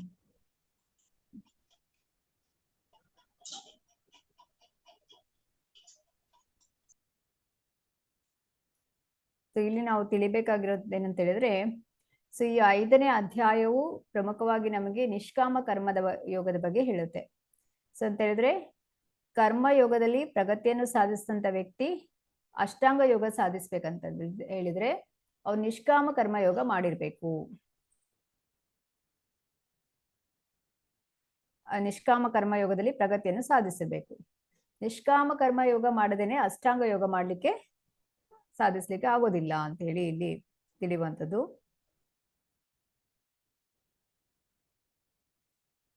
ಈ ಅಷ್ಟಾಂಗ ಯೋಗದಲ್ಲಿ ವ್ಯಕ್ತಿಯು ಮುಂದುವರಿದಾಗ ಸೊ ಭಗವಂತನನ್ನು ಈ ರೀತಿಯಾಗಿ ಸಾಕ್ಷಾತ್ಕಾರ ಅವನಿಗೆ ದೊರೆಯುತ್ತೆ. ಆದ್ರೆ ಅವನು ನಿಷ್ಕಾಮ ಕರ್ಮಯೋಗವನ್ನು ಮಾಡಿದ್ರೆ, ನಿಷ್ಕಾಮ ಕರ್ಮಯೋಗ ಅಂತ ಹೇಳಿದ್ರೆ ಏನು? ಈಗ ಅಷ್ಟಾಂಗ ಯೋಗದಲ್ಲಿ ಈ ಪ್ರತ್ಯಾಹಾರ ಸ್ಥಿತಿಗೆ ಬಂದಾಗ ಯಮ ನಿಯಮ ಆಸನ ಪ್ರಾಣಾಯಾಮ ಪ್ರತ್ಯಾಹಾರ ಸ್ಥಿತಿಗೆ ಬಂದಾಗ ಏನಾಗುತ್ತೆ ಅಂದ್ರೆ ಅವ್ರಿಗೆ ಈ ಅಷ್ಟ ಸಿದ್ಧಿಗಳು ಲಭಿಸುತ್ತೆ.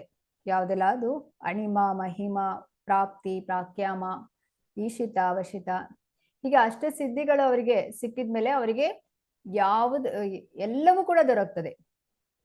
ಹಾಗಾಗಿ ಅವರು ಅದೇ ಇದ್ರಲ್ಲಿ ಇದ್ದು ಬಿಡ್ತಾರೆ.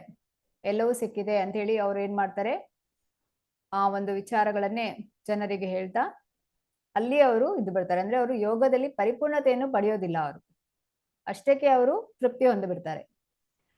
ಅದಕ್ಕೆ ಹೇಳುವಂಥದ್ದು ಇಲ್ಲಿ ನಿಷ್ಕಾಮ ಕರ್ಮ ಯೋಗ ಮಾಡಿರ್ಬೇಕು. ನಿಷ್ಕಾಮ ಕರ್ಮ ಯೋಗ ಅಂತ ಹೇಳಿದ್ರೆ ಫಲದಲ್ಲಿ ಆಸಕ್ತಿ ಇರೋದಿಲ್ಲ, ಇದನ್ನ ಮಾಡಿರ್ಬೇಕು ಅಂತ ಹೇಳುವಂಥದ್ದು ಅಷ್ಟಾಂಗ ಯೋಗ ಮಾಡ್ಬೇಕಾದ್ರೆ. ಇಲ್ಲದಿದ್ರೆ ಇವರು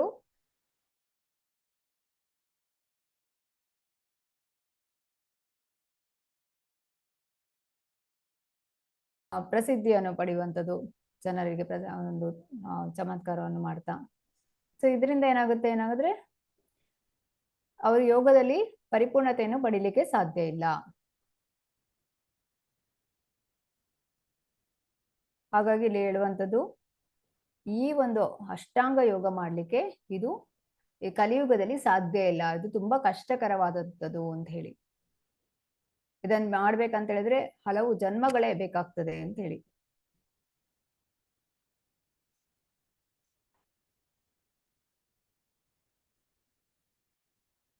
ಈಗ ಒಂದು ಗುಂಪು ಚಟುವಟಿಕೆ ಇದೆ.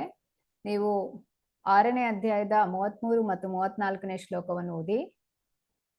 ನಂತರ ಈ ಆಧುನಿಕ ಯುಗಕ್ಕೆ ಅಷ್ಟಾಂಗ ಯೋಗ ಎಷ್ಟು ಪ್ರಾಯೋಗಿಕವಾಗಿದೆ ಅಂತ ಹೇಳಿದ್ರೆ ಈ ಒಂದು ಈ ಎಷ್ಟು ಜನರಿಗೆ ಈ ಅಷ್ಟಾಂಗ ಯೋಗ ಅಭ್ಯಾಸ ಮಾಡ್ಲಿಕ್ಕೆ ಸಾಧ್ಯವಾಗ್ತದೆ ಅಂತ ಹೇಳಿದ್ರೆ ಅದು ಯಾವ ರೀತಿಯಾಗಿ ಅಂತ ಹೇಳ್ಬೇಕು. ಸಾಧ್ಯ ಆಗುದಿಲ್ಲ ಅಂತ ಹೇಳಿದ್ರೆ ಅದನ್ನು ಯಾಕೆ ಸಾಧಿಸೋದಕ್ಕೆ ಸಾಧ್ಯ ಇಲ್ಲ ಅಂತೇಳಿ ಕಾರಣಗಳನ್ನು ಕೊಡ್ಬೇಕು.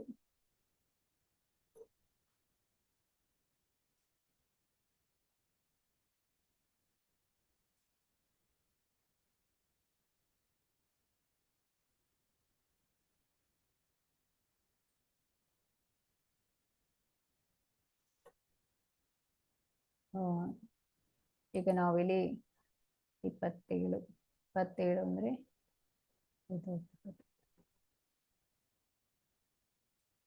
5 ಬ್ರೇಕ್ಔಟ್ ರೂಮ್ ಮಾಡೋಣ. 3 ನಿಮಿಷಗಳ ಕಾಲ ನಿಮಗೆ ಚರ್ಚೆ ಮಾಡಲಿಕ್ಕೆ ಅವಕಾಶ ಇರುತ್ತೆ, ಡಿಸ್ಕಷನ್ ಮಾಡ್ಲಿಕ್ಕೆ ಅವಕಾಶ ಇರುತ್ತೆ. ಮತ್ತೆ 2 ನಿಮಿಷಗಳ ಕಾಲ ನೀವು ಒಬ್ಬರನ್ನು ಆಯ್ಕೆ ಮಾಡಿ ಪ್ರೆಸೆಂಟ್ ಮಾಡ್ಲಿಕ್ಕೆ ಎಲ್ಲರೂ ಕೂಡ ಬ್ರೇಕ್ಔಟ್ ರೂಮ್ ಅಂದ್ರೆ ಜಾಯ್ನ್ ಆಗ್ಬೋದು.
Hare Krishna, Krishna Krishna, Hare Hare, Hare Rama, Rama Rama, Hare Hare, Hare Krishna, Krishna Krishna, Hare Hare, Hare Rama, Rama Rama, Hare Hare.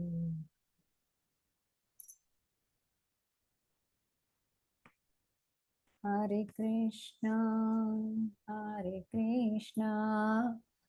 Krishna Krishna, Hare Hare, Hare Rama,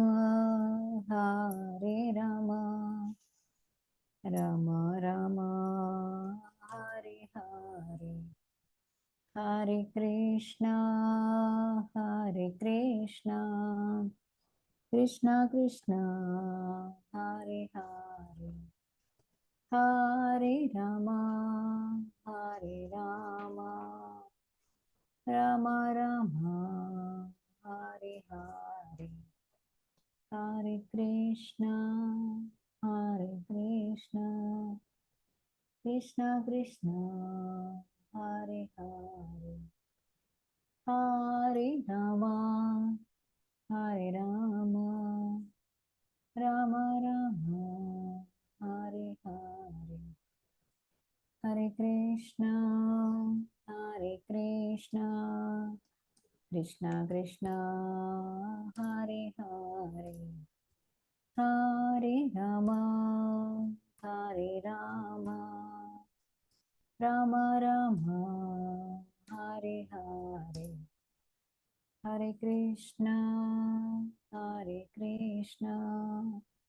Krishna Krishna, Hare Hare, Hare Rama,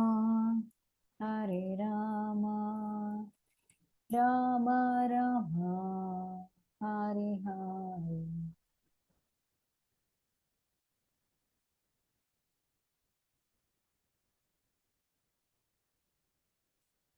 Hare Krishna,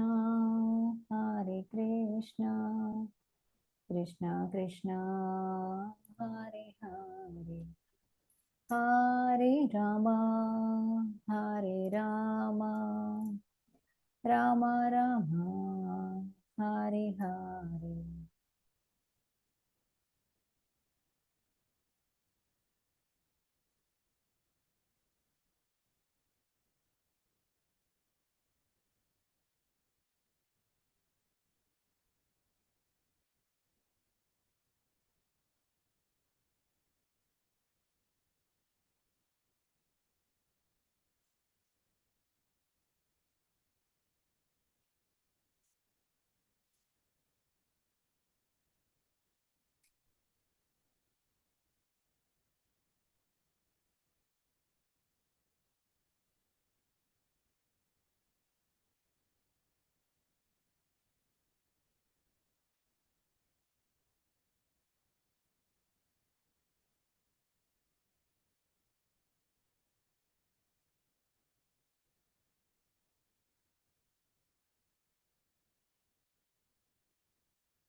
Yes, Hare Krishna.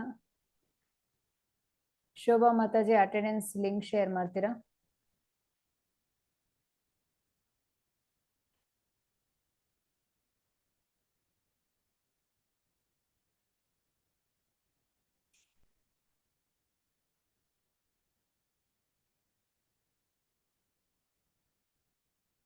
Present ಮಾಡುವವರು hand raise ಮಾಡಿದ್ದೀರಾ?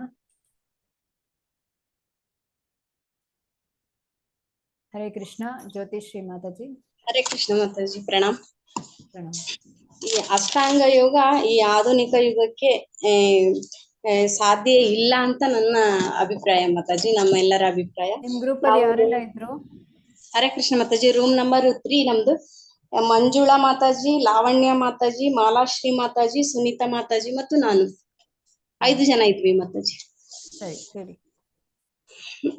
ಅಂದ್ರೆ ಈ ಕಲಿಯುಗದಲ್ಲಿ ಯೋಗಾಭ್ಯಾಸ ಮಾಡೋದಕ್ಕೆ ಅದು ಅಷ್ಟಾಂಗ ಯೋಗ, ಅದು ಏಕಾಂತ ಸ್ಥಳದಲ್ಲಿ ಹೋಗ್ಬೇಕು, ಶುದ್ಧವಾದ ಶುಚಿಯಾದ ಒಂದು ಜಾಗವನ್ನ ಹುಡುಕೊಳ್ಬೇಕು. ಈಗ ಕಾಡೇ ಸಿಗೋದ್ ಕಷ್ಟ ನಮ್ಗೆ, ಅಂತದ್ರಲ್ಲಿ ನಾವು ಹೋಗಿ ಅಲ್ಲಿ ಮಾಡೋದು ಅಂದ್ರೆ ಸ್ವಲ್ಪ ಕಷ್ಟನೇ. ಆಮೇಲೆ ಅರ್ಜುನ ಅರ್ಜುನನೇ ಹೇಳ್ತಾ ಇದ್ದಾನೆ, ಇದು ಸಾಧ್ಯ ಇಲ್ಲ, ಕಷ್ಟ ಆಗ್ತದೆ ಅಂತ. ಅಂದ್ರೆ ಅರ್ಜುನ ಅವನೇ ಮನಸ್ಸನ್ನ ಕಂಟ್ರೋಲ್ ಮಾಡಿದಂತವನು, ಗುರುಕುಲ ರಾಜಮನೆತದವನು, ಗುರುಕುಲದಲ್ಲಿ ಬೆಳೆದಂತವನು. ಆದ್ರೂ ಸಹ ಅವನೇ ನನ್ಗೆ ಇದು ಆಗಲ್ಲ, ಅಷ್ಟಾಂಗ ಯೋಗ ಕಷ್ಟ ಅಂತ ಹೇಳ್ತಿರುವಾಗ ಇನ್ನ ಈ ಪ್ರಪಂಚದಲ್ಲಿರುವಂತ, ಈ ಭೌತಿಕ ಪ್ರಪಂಚದಲ್ಲಿರುವಂತ ನಮ್ಮಂತವ್ರ ಕಡೆನು ಆಗ ಈಗ ಅಲ್ಪಾಯುಷಿಗಳು ಕೂಡ ನಾವು, ನಮ್ಮ ಒಂದು ವಯಸ್ಸು ಮಹಾ ಅಂದ್ರೆ 60 ರಿಂದ 70 ವರ್ಷ, ಆಗ 1000 years ಇತ್ತು, ಈಗ ಅಷ್ಟೇ ಇದೆ.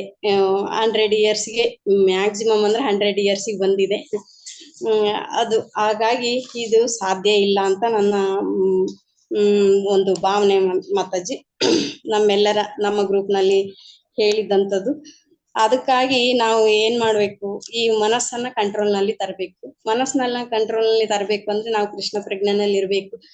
ಚೈತನ್ಯ ಮಹಾಪ್ರಭುಗಳು ಕೊಟ್ಟಿರುವಂತಹ ಹರೇ ಕೃಷ್ಣ ಮಹಾಮಂತ್ರವನ್ನ ಜಪಿಸಿ ನಾವು ನಮ್ಮ ಇಂದ್ರಿಯಗಳನ್ನ ಕಂಟ್ರೋಲ್ ಮಾಡಿ, ಮನಸ್ಸನ್ನ ಕಂಟ್ರೋಲ್ ಮಾಡಿ, ನಾವು ಬುದ್ಧಿಯ ಮಾತನ್ನ ಕೇಳಿ ಬುದ್ಧಿಗೆ ಶಕ್ತಿಯನ್ನ ಕೊಟ್ಟು ನಮ್ಮ ಇಂದ್ರಿಯಗಳನ್ನೆಲ್ಲ ಭಗವಂತನ ಭಕ್ತಿ ಸೇವೆಯಲ್ಲಿ ತೊಡಗಿಸಿದಾಗ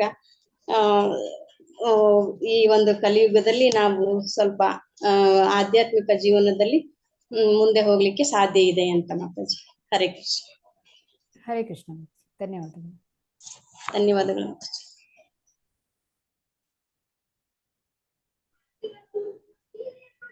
ಹರೇ ಕೃಷ್ಣ ಮಾತಾಜಿ. ಮಾತಾಜಿ ನಮ್ ಗ್ರೂಪ್ ದಲ್ಲಿ ಪ್ರವೀಣಾ ಮಾತಾಜಿ, ಇಬ್ರು ಶೋಭಾ ಮಾತಾಜಿ, ನಾನ್ ಮಾತಾಜಿ, ಮತ್ತೆ ಅಭಿರಾಮ್ ಪ್ರಭುಜಿ ಇದ್ರ ಮಾತಾಜಿ. 4ನೇ ಗ್ರೂಪ್ ಮಾತಾಜಿ ನಮ್ದ.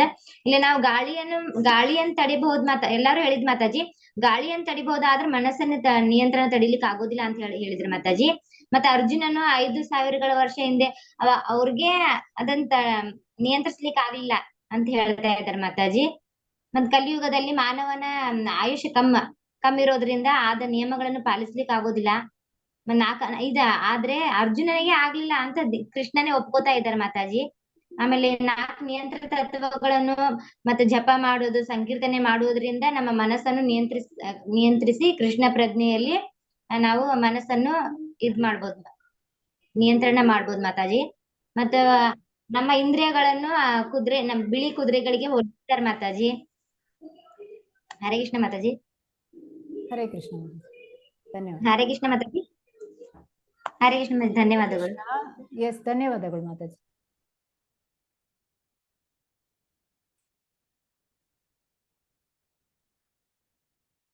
ಹರೇ ಕೃಷ್ಣ. ಗೌರಿ ಮಾತಾಜಿ.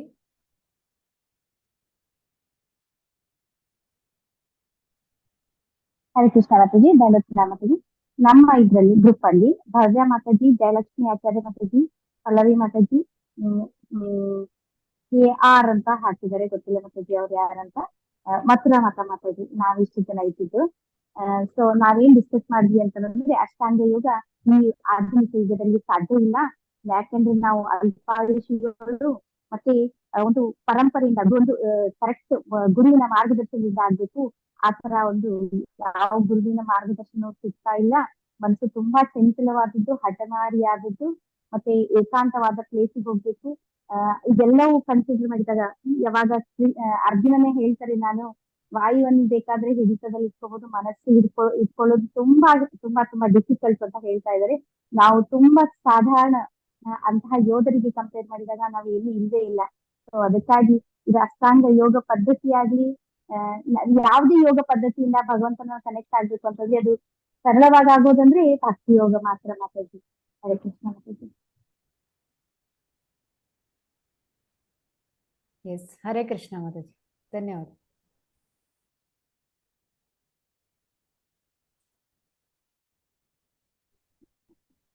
ಉಷಾ ಮಾತಾಜಿ.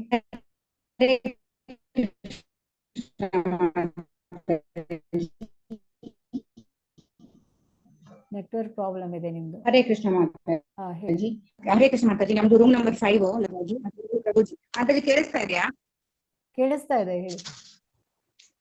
ಮಾತಾಜಿ ಇದಕ್ಕೆ ಅಷ್ಟಾಂಗ ಯೋಗ ಕಾರ್ಯಾಚರಣೆ ಅಂದ್ರೆ ಅದೇ ಮನೆ ಬಿಟ್ಟು ಹೊರಗಡೆ ಹೋಗಿ ಯೋಗವನ್ನ ಮಾಡೋದಕ್ಕೆ ಸಾಧ್ಯ ಆಗೋದಿಲ್ಲ.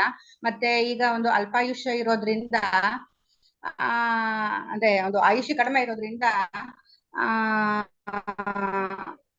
ಇದು ಒಂದು ಸಾಧ್ಯ ಆಗೋದಿಲ್ಲ. ಮತ್ತೆ ಇನ್ನೊಂದು ಆತ್ಮ ಸಾಕ್ಷಾತ್ಕಾರ ಒಂದು ಆತ್ಮ ಸಾಕ್ಷಾತ್ಕಾರವನ್ನು ಪಡ್ಕೊಳ್ಳುವಂತ ವಿಷಯದಲ್ಲಿ ಜನ ಅಂತ ಒಂದು ಗಂಭೀರ ಆಸಕ್ತಿಯನ್ನು ತೋರಿಸೋದಿಲ್ಲ.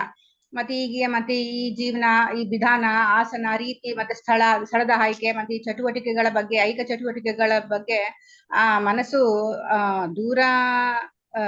ದೂರ ಮಾಡುವುದು ಸ್ವಲ್ಪ ಕಷ್ಟನೇ ಆಗುತ್ತೆ. ಮತ್ತೆ ಇಲ್ಲಿ ಅರ್ಜುನ ಅವನು ರಾಜವಂಶಕ್ಕೆ ಸೇರಿದ್ರು. ಅವನು ಭಗವಂತನ ಆತ್ಮ ಭಗವಂತನ ಆತ್ಮೀಯ ಸ್ನೇಹಿತನೇ ಆಗಿದ್ರು. ಅವನು ದೀರ್ಘಾಯುಷನೇ ಆಗಿದ್ರು. ಅವನಿಗೆ ಮತ್ತೆ ಇನ್ನೊಂದು ಮನಸ್ಸನ್ನ ನಿರ್ದೇಶಿಸ್ಬೇಕು. ಆದ್ರೆ ಮನಸ್ಸು ಎಷ್ಟು ಗಟ್ಟಿ ಆಗಿರುತ್ತೆ ಅಂತ ಅಂದ್ರೆ ಅದ್ ಮತ್ತೆ ಹಠಮಾರಿ ಆಗಿರುತ್ತೆ ಅಂತ ಅಂದ್ರೆ ಒಂದು ತೀವ್ರವಾದ ರೋಗಾಣು ಸೋಂಕು ಔಷಧಿಯ ಪರಿಣಾಮವನ್ನು ಮೀರಿಸುವಂತೆ ಮನಸ್ಸು ಬಹುಬಾರಿ ಮನುಷ್ಯನ ಬುದ್ಧಿಶಕ್ತಿಯನ್ನ ಸಹ ಅಧೀನ ಮಾಡ್ಕೊಳ್ಳುತ್ತೆ. ಮತ್ತೆ ಯೋಗಾಭ್ಯಾಸ ಅಂತ ಅನ್ನೋದು ಇಂತಹ ಗಟ್ಟಿ ಮನಸ್ಸನ್ನ ನಿಯಂತ್ರಿಸುತ್ತದೆ ಏನೋ ಒಂದು ನಂಬಿಕೆ ಇದೆ. ಆದ್ರೆ ಇಲ್ಲಿ ಅರ್ಜುನಂತ ಲೌಕಿಕ ವ್ಯಕ್ತಿಗೆ ಇಂತಹ ಯೋಗ ಅಭ್ಯಾಸ ಅನ್ನೋದು ಸಾಧ್ಯವಾಗ್ಲಿಲ್ಲ ಅಂತ ಇಲ್ಲಿ ಹೇಳ್ತಾ ಇದ್ದಾರೆ. ಮತ್ತೆ ಇಲ್ಲಿ ಇಲ್ಲಿ ಬೀಸುತ್ತಿರುವ ಗಾಳಿಯನ್ನು ಹಿಡಿದುಕೊಳ್ಳಲು ಸಾಧ್ಯವಿಲ್ಲ. ಇಲ್ಲಿ ಚೈತನ್ಯ ಪ್ರಭುಗಳು ಹೇಳಿರೋ ಪ್ರಕಾರ ಹೀಗೆ ನಾವು ಮನಸ್ಸನ್ನ ಹತೋಟಿಯಲ್ಲಿ ಇಟ್ಕೊಳ್ಬೇಕಂತ ಅಂದ್ರೆ ಮುಕ್ತಿಯ ಮಹಾಮಂತ್ರ ಅಂದ್ರೆ ಹರೇ ಕೃಷ್ಣ ಸಂಕೀರ್ತನೆಯನ್ನ ಮಾಡ್ಬೇಕು. ಮತ್ತೆ ಇನ್ನೊಂದು ಇದು ಅಷ್ಟಾಂಗ ಯೋಗದ್ದು ಇನ್ನೊಂದು ಇಲ್ಲಿದೆ ಮಾತಾಜಿ. ಅಂದ್ರೆ ಈ ಶಾಲೆಗಳಲ್ಲಿ ಮತ್ತೆ ಸಂಘಗಳಲ್ಲಿ ಅಂತ ಏನ ಸಂಸ್ಥೆಗಳು ಹೇಳ್ತಾರೆ, ಈ ಯೋಗ ಪದ್ಧತಿಯನ್ನ ಅನುಸರಿಸ್ತಾ ಇರ್ತಾರೆ. ಆದ್ರೆ ಅದು ತಮ್ಮಲ್ಲಿಯೇ ತೃಪ್ತರಾಗಿದ್ರು ಅವರು ಒಂದು ನಿಶ್ಚಯವಾಗಿ ಅವರು ವ್ಯರ್ಥ ಕಾಲಹರಣ ಮಾಡ್ತಾ ಇರ್ತಾರೆ. ಅದು ಅವರಿಗೆ ಗುರಿ ಅನ್ನೋದು ಗೊತ್ತಿರಲ್ಲ. ಅವರು ಸಂಪೂರ್ಣವಾಗಿ ಅಜ್ಞಾನಿಗಳಾಗಿರ್ತಾರೆ. ಹರೇ ಕೃಷ್ಣ ಮಾತಾಜಿ. ಹರೇ ಕೃಷ್ಣ ಮಾತಾಜಿ, ಧನ್ಯವಾದಗಳು. ಹರೇ ಕೃಷ್ಣ ಮಾತಾಜಿ. ಹರೇ ಕೃಷ್ಣ ಮಾತಾಜಿ. ನಾವು ರೂಮ್ ನಂಬರ್ 1 ಅಲ್ಲಿ ಇದ್ವಿ. 6 ಜನ ಇದ್ವಿ ನಾವು. ಕವಿತಾ ಪಿ, ರಶ್ಮಿ ಹರೇಶ್, ವಿನೀತ್ ಕೀರ್ತಿದ, ಲತಾಮಣಿ, ಶ್ರುತಿ ಮತ್ತೆ ನಾನು ಮಾತಾಜಿ. ನಾವ್ ಇಷ್ಟು ಜನನು ಇದ್ವಿ. ಹಿಂದಿನ ಇದ್ರಲ್ಲಿ ಅರ್ಜುನ 500,000 ವರ್ಷಗಳ ಅಂದ್ರೆ ದ್ವಾಪರ ಯುಗ ಎಂಡಿಂಗ್ ಅಲ್ಲೇನೆ ಅರ್ಜುನ ಇದನ್ನೆಲ್ಲ ಮಾಡೋದು ಸಾಧ್ಯ ಇಲ್ಲ ಅಂತ ಹೇಳಿದರೆ. ಹಾಗಾಗಿ ಇದು ಕಲಿಯುಗದಲ್ಲೂ ಕೂಡ ಅಸಾಧ್ಯವಾದದೆ. ನಾವು ಎಲ್ಲಿರ್ತೀವೋ ಅಲ್ಲಿಂದನೇ ನಾವು ಇದನ್ನ ಮುಕ್ತಿಯನ್ನ ಕಂಡ್ಕೋಬೇಕು ಅಂತ ಹೇಳಿ ಯೋಗವನ್ನು ಅಭ್ಯಾಸ ಮಾಡೋಂತರಿಗೆ ಮಾತ್ರ ಅದು ಅವರಲ್ಲೇ ತೃಪ್ತಿಯನ್ನ ಪಡ್ಕೊಂತಾರೆ. ಬೇರೆ ಯಾರಿಗೂ ಅದನ್ನ ಹೇಳ್ಕೊಡೋದು ಇಲ್ಲ. ಮತ್ತೆ ಅದರಿಂದ ಅವರದೇ ಆದಂತಹ ಕನಿಷ್ಠ ಮುಕ್ತಿಯನ್ನ ಅವರು ಪಡ್ಕೊಂತಾರೆ ಹೊರತು ಅದರಿಂದ ಏನು ಸಾಧನೆ ಮಾಡ್ಲಿಕ್ಕೆ ಆಗಲ್ಲ.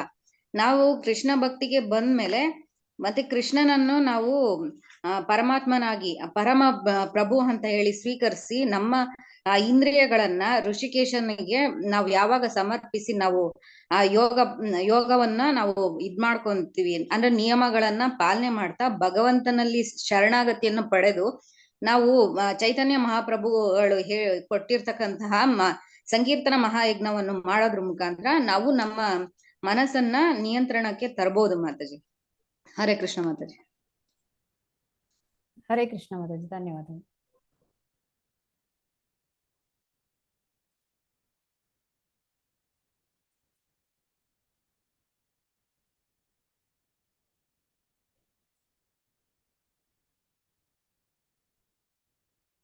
ಹರೇ ಕೃಷ್ಣ. ಎಲ್ಲರೂ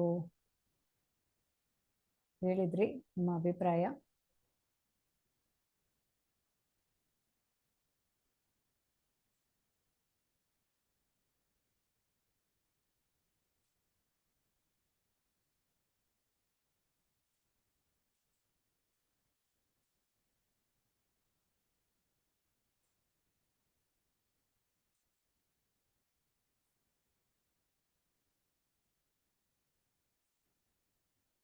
ಓಕೆ.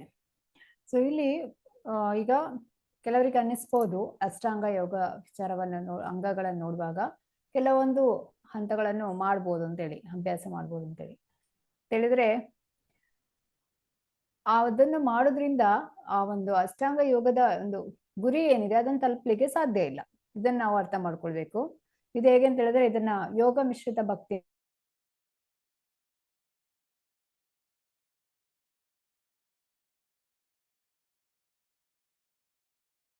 ಇದನ್ನ ಯೋಗ ಮಿಶ್ರಿತ ಭಕ್ತಿ ಅಂತ ಹೇಳಿ.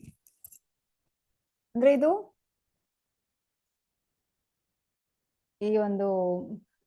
ಈ ಒಂದು ಕೆಲವೊಂದು ಹಂತಗಳನ್ನು ಮಾಡಿದ್ರೆ ಅದು ಒಂದು ಅಷ್ಟಾಂಗ ಯೋಗದ ಒಂದು ಗುರಿಯನ್ನು ತಲುಪಲಿಕ್ಕೆ ಸಾಧ್ಯ ಇಲ್ಲ ಅಂತೇಳಿ. ಅಂದ್ರೆ ಇದು ಮಿಶ್ರ ಭಕ್ತಿಗಳು. ಈಗ ಕರ್ಮ ಮಿಶ್ರಿತ ಭಕ್ತಿ, ಜ್ಞಾನ ಮಿಶ್ರಿತ ಭಕ್ತಿ, ಯೋಗ ಮಿಶ್ರಿತ ಭಕ್ತಿ ಈ ರೀತಿಯಾಗಿರುತ್ತೆ ಮಿಶ್ರ ಭಕ್ತಿ. ಸೊ ಶುದ್ಧ ಭಕ್ತಿ ಅಂತ ಹೇಳಿದ್ರೆ ಅದು ಅನನ್ಯವಾಗಿ ಭಗವಂತನನ್ನು ಚಿಂತನೆ ಮಾಡುವಂಥದ್ದು. ಯಾವಾಗ ನಾನು ಕೇವಲ ಈ ಒಂದು ಭಗವಂತನ ಚಿಂತನೆ ಮಾಡುವುದಷ್ಟೇ ಅಲ್ಲದೆ ಅದರ ಜೊತೆಗೆ ಬೇರೆ ಯೋಗಗಳನ್ನು ಮಾಡ್ತೇನೆ ಅಂತ ಹೇಳಿ ಹೋದ್ರೆ ಅದು ಶುದ್ಧ ಭಕ್ತಿ ಆಗೋದಿಲ್ಲ ಅಂತೇಳಿ ಇದನ್ನ ನಾವು ತಿಳಿಬೇಕು. ಇದು ಮಿಶ್ರ ಭಕ್ತಿ ಅಂತ ಅನಿಸ್ಕೊಳ್ತದೆ ಅದು. ಇಲ್ಲಿ ಶ್ರೀಲ ಪ್ರಭುಪಾದರು ಏನ್ ಹೇಳ್ತಾರೆ ಅಂತ ನೋಡೋಣ.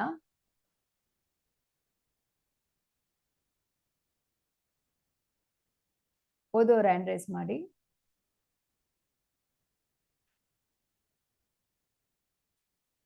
ಕವಿತಾ ಮಾತಾಜಿ. ಮಾತಾಜಿ ಹರೇ ಕೃಷ್ಣ ಮಾತಾಜಿ. ಅಷ್ಟಾಂಗ ಯೋಗ ಅವನ ಅರ್ಹತೆ ಏನು ಎಂದು ಊಹಿಸಿ ಅವನು ಕೃಷ್ಣನ ನೇರ ಸ್ನೇಹಿತ ಮತ್ತು ಅವನು ಮಹಾನ್ ಯೋಧ.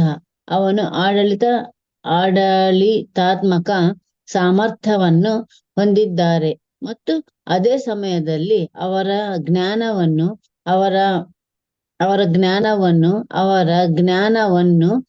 ಹೋಲಿಸಿದಾಗ ಅವರು ಈ ಭಗವದ್ಗೀತೆಯನ್ನು 1 ಗಂಟೆಯೊಳಗೆ ಅರ್ಥ ಮಾಡಿಕೊಂಡರು.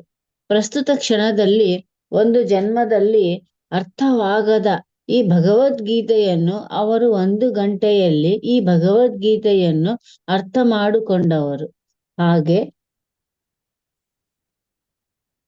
ಹಾಗಾದರೆ ಅವನು ಎಷ್ಟು ಬುದ್ಧಿವಂತನಾಗಿದ್ದನು ಮತ್ತು ಅವರು ರಾಜಮನೆತನಕ್ಕೆ ಸೇರಿದವರು, ಅಲ್ಲಿ ಎಲ್ಲಾ ಸೌಲಭ್ಯಗಳಿದ್ದವು.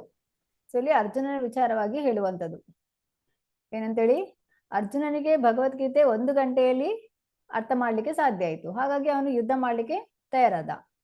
ಆದ್ರೆ ನಮಗೆ ಅದನ್ನ ಅರ್ಥ ಮಾಡಿಕೊಳ್ಳೋದಕ್ಕೆ ಎಷ್ಟು 1 ಜನ್ಮಕ್ಕೆ ಸಾಕಾಗುದಿಲ್ಲ ಅಂತೇಳಿ, ಇದು ಅಷ್ಟು ಕಠಿಣ ಆಗಿದೆ ಅಂತೇಳಿ ತಿಳಿಯುವಂಥದ್ದು. ಸೊ ಅರ್ಜುನನು ಕಾಡಿನಲ್ಲಿ ವಾಸ ಮಾಡಿ, ಈಗ ಅವನು ಕಾಡಿನಲ್ಲಿ ವಾಸ ಮಾಡಿರ್ತಾನೆ, ಆದ್ರೂ ಕೂಡ ಅವನು ಹೇಳ್ತಾನೆ ಇದು ಅಭ್ಯಾಸ ಮಾಡ್ಲಿಕ್ಕೆ ಕಷ್ಟ ಇದೆ ಅಂತ ಹೇಳಿ. ಮತ್ತೆ ಅರ್ಜುನನು ದೊಡ್ಡ ಯೋಧನಾಗಿರ್ತಾನೆ, ಒಳ್ಳೆ ಉತ್ತಮ ಬಿಲ್ಲುಗಾರನಾಗಿರ್ತಾನೆ. ಮತ್ತೆ ಸ್ವಯಂವರದಲ್ಲಿ ಆ ಒಂದು ಮೀನಿನ ಕಣ್ಣಿಗೆ ಬಾಣವನ್ನು ಹೂಡುವಂಥದ್ದು, ಬಾಣವನ್ನು ಬಿಡ್ತಾನೆ. ಹಾಗೆ ದ್ರೋಣಾಚಾರ್ಯರ ಅಚ್ಚುಮೆಚ್ಚಿನ ಶಿಷ್ಯನಾಗಿರ್ತಾನೆ. ಹೇಗೆ ಆ ಶಿಷ್ಯರನ್ನೆಲ್ಲ ಕರೆಸಿ ದ್ರೋಣಾಚಾರ್ಯರು ಹೇಳ್ತಾರೆ, ಒಂದು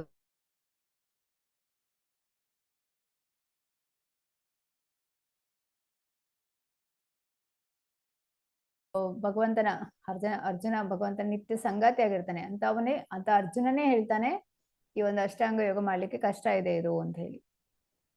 ರಾಜ ಮನೆತನಕ್ಕೆ ಸೇರಿದವನು, ಗುರುಕುಲದಲ್ಲಿ ಬೆಳೆದವನು, ಸೊ ಎಲ್ಲಾ ವೈದಿಕ ವಿಚಾರಗಳನ್ನು ತಿಳಿದಿರ್ತಾನೆ. ಅವನು ಹೇಳುವಂಥದ್ದು ಏನಂದ್ರೆ ಇದು ಸಾಧ್ಯ ಇಲ್ಲ. ಹಾಗಾದ್ರೆ ನಮ್ಮ ಒಂದು ಸ್ಥಿತಿ ಏನು ಅಂತೇಳಿ ನಾವಿಲ್ಲಿ ಯೋಚನೆ ಮಾಡ್ಬೇಕು ಅಂತೇಳಿ.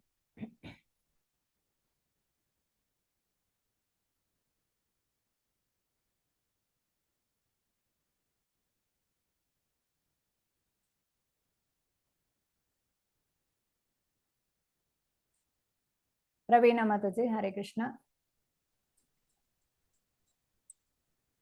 ಹರೇ ಕೃಷ್ಣ ಮಾತಾಜಿ. ಅಷ್ಟಾಂಗ ಯೋಗ 5000 ವರ್ಷಗಳ ಹಿಂದೆ ಇಂತಹ ಅನುಕೂಲಕರ ಸಂದರ್ಭಗಳಲ್ಲಿ ಅರ್ಜುನನಿಗೆ ಯಾವುದು ಅಸಾಧ್ಯವೆಂದು ಅನ್ನಿಸುತ್ತಿತ್ತು ಅದು ನಿಮಗೆ ಸಾಧ್ಯವೇ? ನೀವು ಅರ್ಜುನನ ವರ್ಗಕ್ಕೆ ಸೇರಿದವರ? ಇಲ್ಲ, ನಾವು ಅರ್ಜುನನ ವರ್ಗಕ್ಕಿಂತ 1000 ಪಟ್ಟು ಕಡಿಮೆ. ಮತ್ತು ಅರ್ಜುನನಿಗೆ ಯಾವುದು ಅಸಾಧ್ಯವಾಗಿತ್ತು ಅದು ನಿಮಗೆ ಸಾಧ್ಯ ಎಂದು ನೀವು ಭಾವಿಸುತ್ತೀರಾ? ಹರೇ ಕೃಷ್ಣ ಮಾತಾಜಿ. ಹರೇ ಕೃಷ್ಣ ಮಾತಾಜಿ, ಧನ್ಯವಾದ. ಸೊ ಇಲ್ಲಿ ಪ್ರಭುಪಾದರು ಹೇಳುವಂಥದ್ದು ಏನಂತ ಹೇಳಿದ್ರೆ, ಅರ್ಜುನ ಅಂತ ಹೇಳಿದ್ರೆ 5,000 ವರ್ಷಗಳ ಹಿಂದೆನೆ ಅರ್ಜುನ ಹೇಳಿದ್ದಾನೆ ಇದು ಕಷ್ಟ ಅಂತೇಳಿ, ಅಸಾಧ್ಯ ಅಂತೇಳಿ. ಅಂದ್ರೆ ನಮಗೂ ಅರ್ಜುನನಿಗೂ ಎಷ್ಟು 1000 ಪಟ್ಟು ವ್ಯತ್ಯಾಸ ಇದೆ ಇಲ್ಲಿ ಅಂತ. ಅರ್ಜುನನಿಗೆ ಅಸಾಧ್ಯವಾದಂತ ವಿಚಾರ ನಮಗೆ ಹೇಗೆ ಸಾಧ್ಯವಾಗ್ತದೆ, ಇದನ್ನ ನಾವು ಇಲ್ಲಿ ತಿಳಿಬೇಕು ಅಂತೇಳಿ ಪ್ರಭುಪಾದರು ಕೇಳುವಂಥದ್ದು.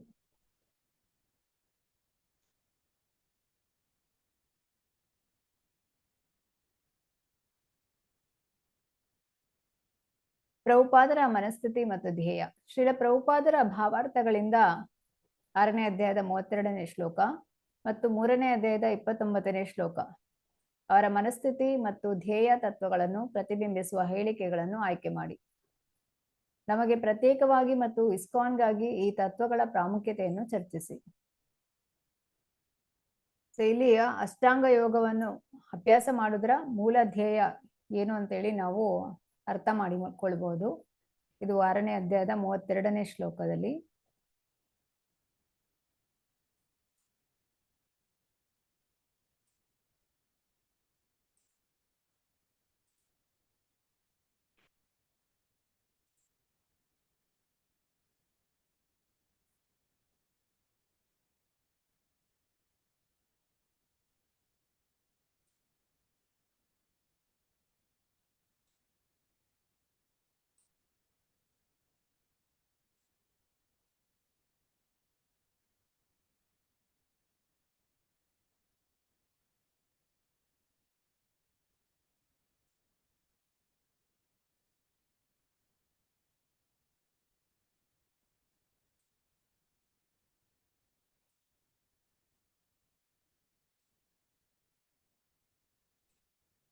ಓಕೆ, ಎಲ್ಲರಿಗೂ ಕಾಣಿಸ್ತದಲ್ಲ ಇವಾಗ?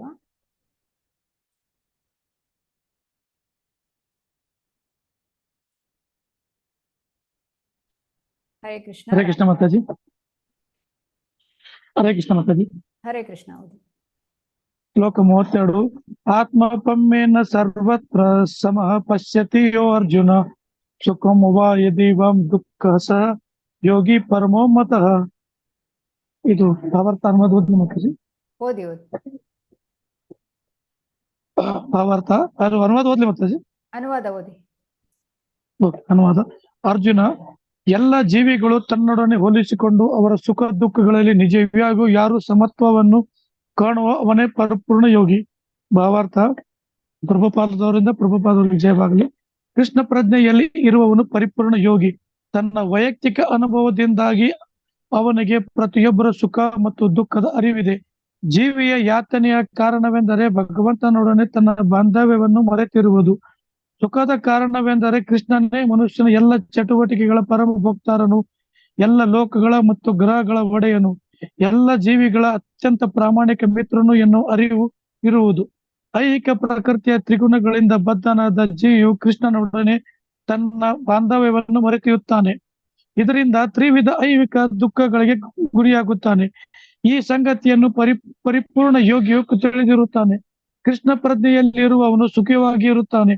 ಆದುದರಿಂದ ಕೃಷ್ಣ ಜ್ಞಾನವನ್ನು ಎಲ್ಲರಿಗೂ ಹಂಚಲು ಪ್ರಯತ್ನಿಸುತ್ತಾನೆ. ಕೃಷ್ಣ ಪ್ರಜ್ಞೆಯನ್ನು ಬೆಳೆಸಿಕೊಳ್ಳುವುದರ ಮಹತ್ವವನ್ನು ಪ್ರಸಾರ ಮಾಡಲು ಸಂಪೂರ್ಣ ಯೋಗಿಯು ಪ್ರಯತ್ನಿಸುವುದರಿಂದ ಜಗತ್ತಿನಲ್ಲಿ ಅವನೇ ಅತ್ಯಂತ ಶ್ರೇಷ್ಠ ಪರೋಪಕಾರಿ. ಅವನಿಗೆ ಭಗವಂತನಿಗೆ ಅತ್ಯಂತ ಪ್ರೀತಿ ಪಾತ್ರನಾದ ಸೇವಕ. ನ ಚೈತ್ಯಸ್ಮಾನ್ಯ ನಿಶೇಷು ಕಶ್ಚಿತ್ ನೇ ಪ್ರಿಯ ಕೃತ್ತಮಃ. ಗೀತಾ 18.60 ಎಂದರೆ ಭಗವಂತನ ಭಕ್ತನು ಸದಾ ಎಲ್ಲ ಜೀವಿಗಳ ಕಲ್ಯಾಣಕ್ಕೆ ಗಮನ ಕೊಡುತ್ತಾನೆ. ಈ ರೀತಿಯಲ್ಲಿ ಅವನು ನಿಜವಾಗಿ ಎಲ್ಲರ ಸ್ನೇಹಿತ. ಅವನು ಯೋಗದಲ್ಲಿ ಪರಿಪೂರ್ಣತೆಯನ್ನು ಬಯಸುವುದು ತನ್ನ ವೈಯಕ್ತಿಕ ಲಾಭಕ್ಕಾಗಿ ಅಲ್ಲ, ಇತರರಿಗೆ ನೆರವಾಗಲು ಪ್ರಯತ್ನಿಸುತ್ತಾನೆ. ಆದ್ದರಿಂದ ಅವನು ಶ್ರೇಷ್ಠ ಯೋಗಿ. ಆತನಿಗೆ ಸಹಜೀವಿಗಳಲ್ಲಿ ಅಸೂಯೆ ಇಲ್ಲ.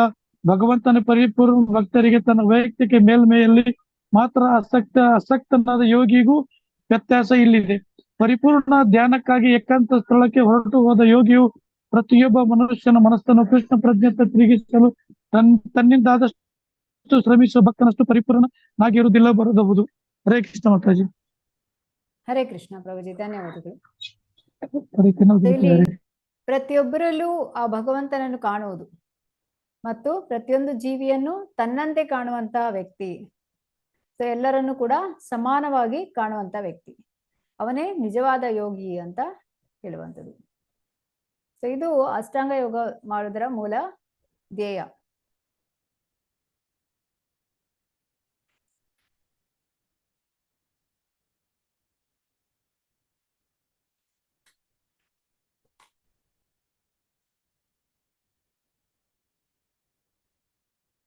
ಅಂದ್ರೆ ಇದು ನಿಜವಾಗಿ ಯೋಗ ಸಾಧನೆಯನ್ನು ಮಾಡಿದವರು ಈ ರೀತಿಯಾಗಿ ಕಾಣ್ತಾರೆ ಅಂತೇಳಿ.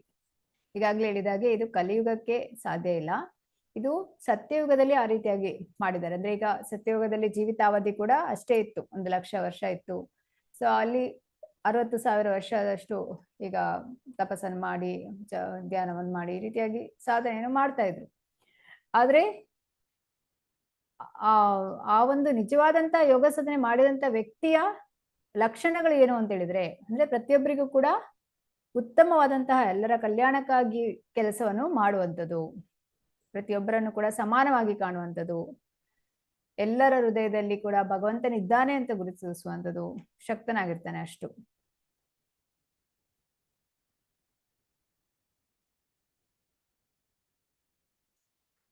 ಹಾಗಾದ್ರೆ ಈಗ ನಮಗೆ ಒಂದು ಪ್ರಶ್ನೆ ಬರುತ್ತೆ, ಇದೆಲ್ಲವೂ ಕೂಡ ಭಕ್ತಿ ಯೋಗದಲ್ಲಿ ಸಾಧ್ಯನಾ ಅಂತ ಹೇಳಿದ್ರೆ ಖಂಡಿತ ಸಾಧ್ಯ. ಕಲಿಯುಗದಲ್ಲಿ ಭಕ್ತಿ ಯೋಗವೇ ಮುಖ್ಯ ಅಂತ ಹೇಳಿ ಚೈತನ್ಯ ಮಹಾಪ್ರಭುಗಳು ಹೇಳಿದ್ದಾರೆ.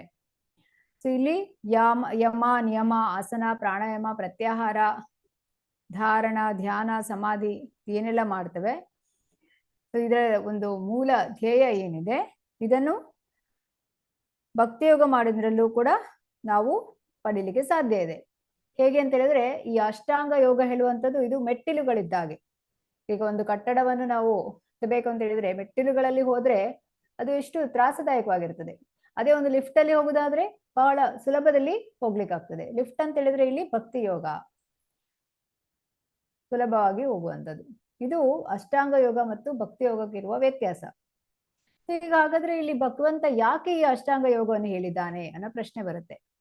ಯಾಕೆ ಅಂತ ಹೇಳಿದ್ರೆ ಈಗ ಕೆಲವರಿಗೆ ನಾವು ಹೇಳ್ಬೋದು, ಬನ್ನಿ ಭಕ್ತಿಯನ್ನು ಮಾಡಿ, ಕೃಷ್ಣ ಪ್ರಜ್ಞೆಯಲ್ಲಿ ಬನ್ನಿ ಜಪ ಮಾಡಿ ಅಂತ ಹೇಳಿದಾಗ ಇಲ್ಲ ಇಲ್ಲ ನಾನು ಅಷ್ಟಾಂಗ ಯೋಗ ಮಾಡ್ತೇನೆ ಅಂತ ಹೇಳ್ತಾರೆ. ಅಂದ್ರೆ ಹೇಳಿದ್ರೆ ಅವರಿಗೆ ಈಗ ನಾವು ಅದನ್ನ ತಿಳಿದಿದ್ರೆ ಮಾತ್ರ ಅವರಿಗೆ ಹೇಳ್ಬೋದು ಅದು ಕಷ್ಟ ಅಂತೇಳಿ.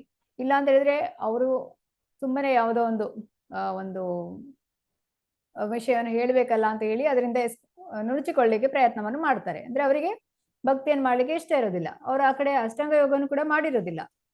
ಹಾಗಾಗಿ ಇದನ್ನು ಇಲ್ಲಿ ಭಗವಂತ ಭಗವದ್ಗೀತೆಯಲ್ಲಿ ತಿಳಿಸ್ತಾನೆ, ಇದನ್ನು ತಿಳಿದುಕೊಳ್ಳಿ ಅಂತೇಳಿ. ಈಗ ಅಷ್ಟಾಂಗ ಯೋಗದ ಬಗ್ಗೆ ತಿಳಿಯುವ ಕಾರಣ ನಮಗೆ ಗೊತ್ತಾಗುತ್ತೆ ಏನಂತ ಹೇಳಿದ್ರೆ ಅಷ್ಟಾಂಗ ಯೋಗದ ಪರಿಪೂರ್ಣತೆ ಏನು ಅಂತ ಹೇಳಿದ್ರೆ ಅಲ್ಲಿ ಆ ಒಂದು ಭಗವಂತನನ್ನು ಹೃದಯದಲ್ಲಿ ಕಾಣುವಂಥದ್ದು, ಪರಮಾತ್ಮನನ್ನು ಹೃದಯದಲ್ಲಿ ಕಾಣುವಂಥದ್ದು ಅಂತ ಹೇಳಿ. ಇದು ನಿಜವಾದ ಉದ್ದೇಶ. ಹೇಗೆ ಅಷ್ಟಾಂಗ ಯೋಗದಲ್ಲಿ ಈಗಾಗಲೇ ನಾವು ತಿಳಿದ ಹಾಗೆ ಏಕಾಂತ ಸ್ಥಳದಲ್ಲಿ ಹೋಗ್ಬೇಕು, ಶುಚಿತ್ವ ಇರೋ ಸ್ಥಳದಲ್ಲಿ ಕುಳಿತುಕೊಂಡು, ಅದು ಕೂಡ ಆಸನ ಹೇಗಿರ್ಬೇಕು, ಪ್ರಾಣಾಯಾಮ ಹೇಗೆ ಮಾಡ್ಬೇಕು, ಪ್ರತ್ಯಾಹಾರ, ಇದೆಲ್ಲವೂ ಕೂಡ ನಮ್ಗೀಗ ತಿಳಿಯಿತು. ಈಗ ಯಾರು ಕೂಡ ಹೇಳಲಿಕ್ಕೆ ಆಗುದಿಲ್ಲ ನಾನು ಅಷ್ಟಾಂಗ ಯೋಗ ಮಾಡ್ತಾ ಇದ್ದೇನೆ ಅಂತೇಳಿ. ಯಾಕಂದ್ರೆ ಇದು ಕಲಿಯುಗದಲ್ಲಿ ಕಷ್ಟ ಸಾಧ್ಯ, ಇದನ್ನು ಮಾಡ್ಲಿಕ್ಕೆ ಸಾಧ್ಯ ಇಲ್ಲ. ಯಾವುದೋ ಒಂದು ಸಣ್ಣ ಪುಟ್ಟ ಯೋಗಾಸನವನ್ನು ಮಾಡ್ತಾ ಅವರು ಅಷ್ಟಾಂಗ ಯೋಗ ಅಂತ ಹೇಳಿ ಅದಕ್ಕೆ ಹೇಳಿದ್ರೆ ಅದಕ್ಕೆ ಅರ್ಥ ಇಲ್ಲ. ಇದನ್ನ ನಾವು ತಿಳಿದುಕೊಳ್ಬೇಕು ಅಂತೇಳಿ ಭಗವಂತ ಇಲ್ಲಿ ತಿಳಿಸಿರುವಂಥದ್ದು.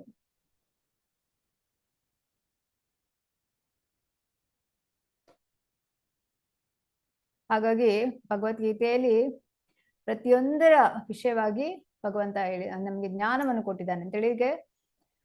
ಹೇಗೆ ಈಗ ಒಂದು ಡಿಕ್ಷನರಿಯಲ್ಲಿ ಎಲ್ಲಾ ವಿಷಯಗಳು ಸಿಗ್ತದೆ, ನಮ್ಗೆ ಅರ್ಥಗಳು ಸಿಗ್ತದೆ, ಯಾವುದೇ ಒಂದು ಪದಕ್ಕೆ ಅರ್ಥವನ್ನು ನಾವು ನೋಡ್ಬೋದು.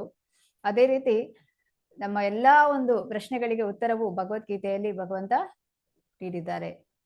ಜ್ಞಾನವನ್ನು ಕೊಟ್ಟು, ಎಲ್ಲಾ ವಿಚಾರಗಳ ಕುರಿತಾಗಿ ಜ್ಞಾನವನ್ನು ಕೊಟ್ಟು, ಅದು ಯಾವುದು ಸಾಧ್ಯ ಇದೆ, ಯಾವುದು ಅಸಾಧ್ಯ ಇದೆ ಅದೆಲ್ಲವನ್ನು ಕೂಡ ತಿಳಿಸಿಕೊಟ್ಟಿದ್ದಾನೆ.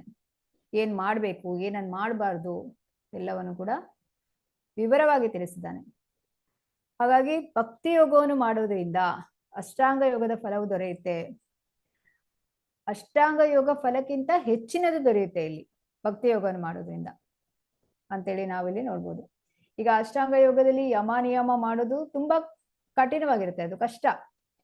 ಆದ್ರೆ ಭಕ್ತಿ ಯೋಗದಲ್ಲಿ ಅದು ನಮಗೆ ಮಾಡಿಕೊಂಡು ಹೋಗ್ಬೋದು.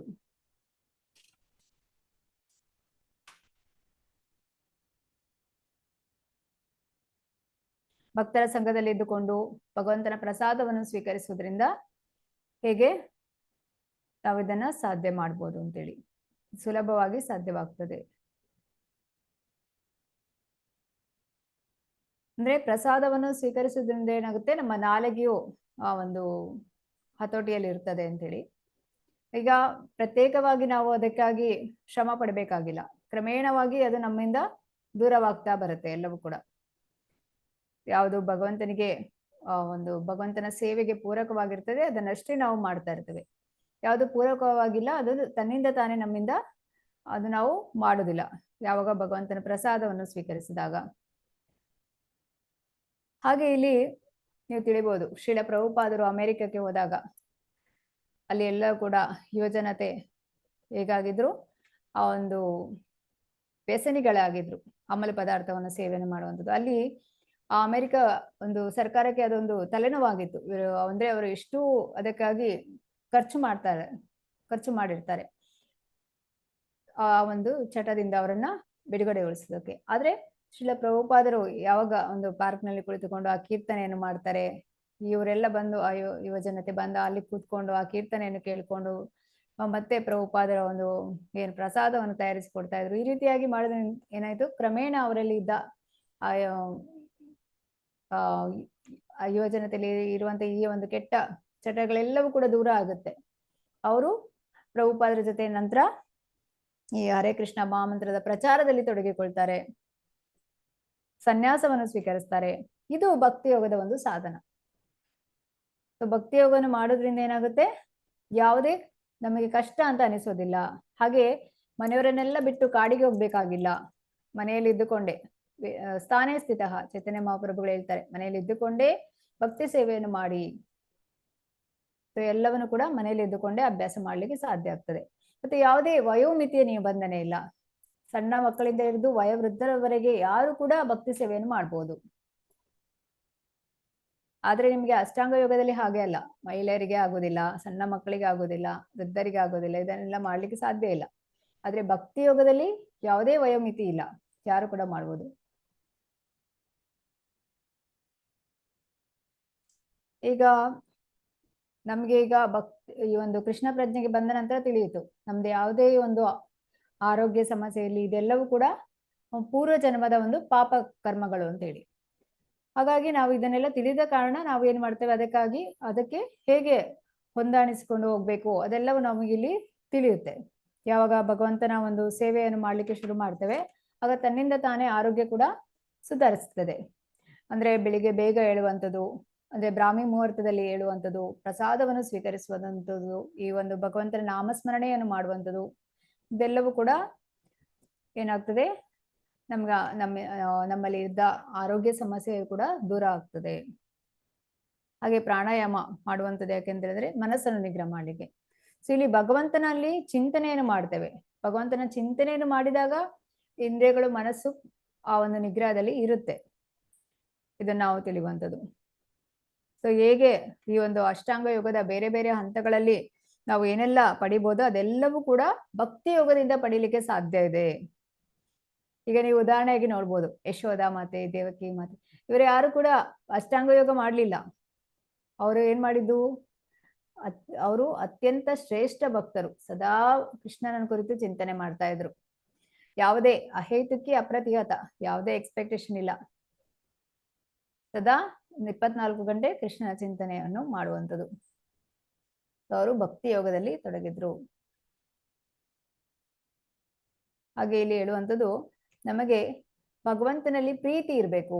ಭಗವಂತನಲ್ಲಿ ಪ್ರೀತಿ ಇದ್ದು ನಾವು ಈ ಭಗವಂತನ ಸೇವೆಯನ್ನು ಅಂತ ಹೇಳಿದ್ರೆ, ಭಗವಂತನ ಸೇವೆ ಮಾಡೋದು, ಈ ಭಕ್ತಿ ಯೋಗ ಮಾಡೋದು ಹೇಗೆ, ನಮ್ಮ ಮನಸ್ಸಿಗೆ ಬಂದಾಗೆ ಮಾಡುವಂಥದ್ದಲ್ಲ, ಅಲ್ಲಿ ಸಾಧನೆಯನ್ನು ಮಾಡಬೇಕು. ಸಾಧನೆ ಮಾಡುವ ಮೂಲಕ ಆ ಒಂದು ಆಚಾರ್ಯರು ನಮ್ಗೆ ತಿಳಿಸಿಕೊಟ್ಟಿದ್ದಾರೆ ಏನೆಲ್ಲ ಮಾಡ್ಬೇಕು ಸಾಧನೆ. ಅದನ್ನು ಮಾಡ್ತಾ ಮಾಡ್ತಾ ಅಂದ್ರೆ ನಾವು ಪ್ರೀತಿಯಿಂದ ಮಾಡುವಂಥದ್ದು, ಶ್ರದ್ಧೆಯಿಂದ ಮಾಡುವಂಥದ್ದು, ಇದರಿಂದ ಏನಾಗ್ತದೆ ಅಂತ ಹೇಳಿದ್ರೆ ಸ್ವಾಭಾವಿಕವಾಗಿಯೇ ಇಂದ್ರಿಯಗಳು ಮನಸ್ಸು ನಿಗ್ರಹದಲ್ಲಿರುತ್ತೆ. ಯಾಕಂದ್ರೆ ಭಗವಂತ ಆ ಒಂದು ಶಕ್ತಿಯನ್ನು ಕೊಡ್ತಾನೆ. ಯಾವಾಗ ಈ ಕೃತಕವಾದಂತಹ ಈ ಯಾಂತ್ರಿಕವಾದಂತಹ ಅಭ್ಯಾಸವನ್ನು ಮಾಡ್ತೇವೆ ಅದು ಕಷ್ಟ ಸಾಧ್ಯ, ಮತ್ತೆ ಅದರಲ್ಲಿ ವಿಫಲರಾಗುವ ಸಾಧ್ಯತೆ ಹೆಚ್ಚು. ಇದನ್ನ ಎಲ್ಲಿ ಎರಡು ವಿಚಾರಗಳನ್ನು ತಿಳಿಬಹುದು. ಒಂದಂದ್ರೆ ಈ ಬೆಕ್ಕು ತನ್ನ ಮರಿಯನ್ನು ಹೀಗೆ ಕಚ್ಕೊಂಡು ಹೋಗುತ್ತೆ, ಅಂದ್ರೆ ಅದು ರಕ್ಷಣೆ. ಈಗ ಯಾವಾಗ ಭಕ್ತ ಈ ಭಕ್ತಿ ಸೇವೆಯನ್ನು ಮಾಡ್ತಾ ಇರ್ತಾನೆ ಪ್ರೀತಿಯಿಂದ ಶ್ರದ್ಧೆಯಿಂದ, ಭಗವಂತನೇ ಅವನ ಬಳಿಗೆ ಬರ್ತಾನೆ ಅಂತೇಳಿ. ಆದ್ರೆ ಯೋಗಿ ಆದವನು ಹೇಗೆ ಅಂತ ಹೇಳಿದ್ರೆ, ಇದಕ್ಕೆ ಒಂದು ಉದಾಹರಣೆ ಕೊಡ್ತಾರೆ. ಹೇಗೆ ಅಂತ ಹೇಳಿದ್ರೆ, ಈ ಮಂಗ ಹೇಗೆ ಅಂದ್ರೆ ಅದು ತನ್ನ ಮರಿಯನ್ನು ಅದು ಹಿಡ್ಕೊಳ್ಳೋದಿಲ್ಲ, ಮರಿಯೇ ತಾಯಿಯನ್ನು ಗಟ್ಟಿ ಇಟ್ಕೊಳ್ಬೇಕಂತೆ, ಆ ರೀತಿಯಾಗಿ ಅಂತೇಳಿ. ಈ ಒಂದು ವ್ಯತ್ಯಾಸವನ್ನು ನೋಡ್ಬೋದು ನಾವಿಲ್ಲಿ ಉದಾಹರಣೆಗಳನ್ನು.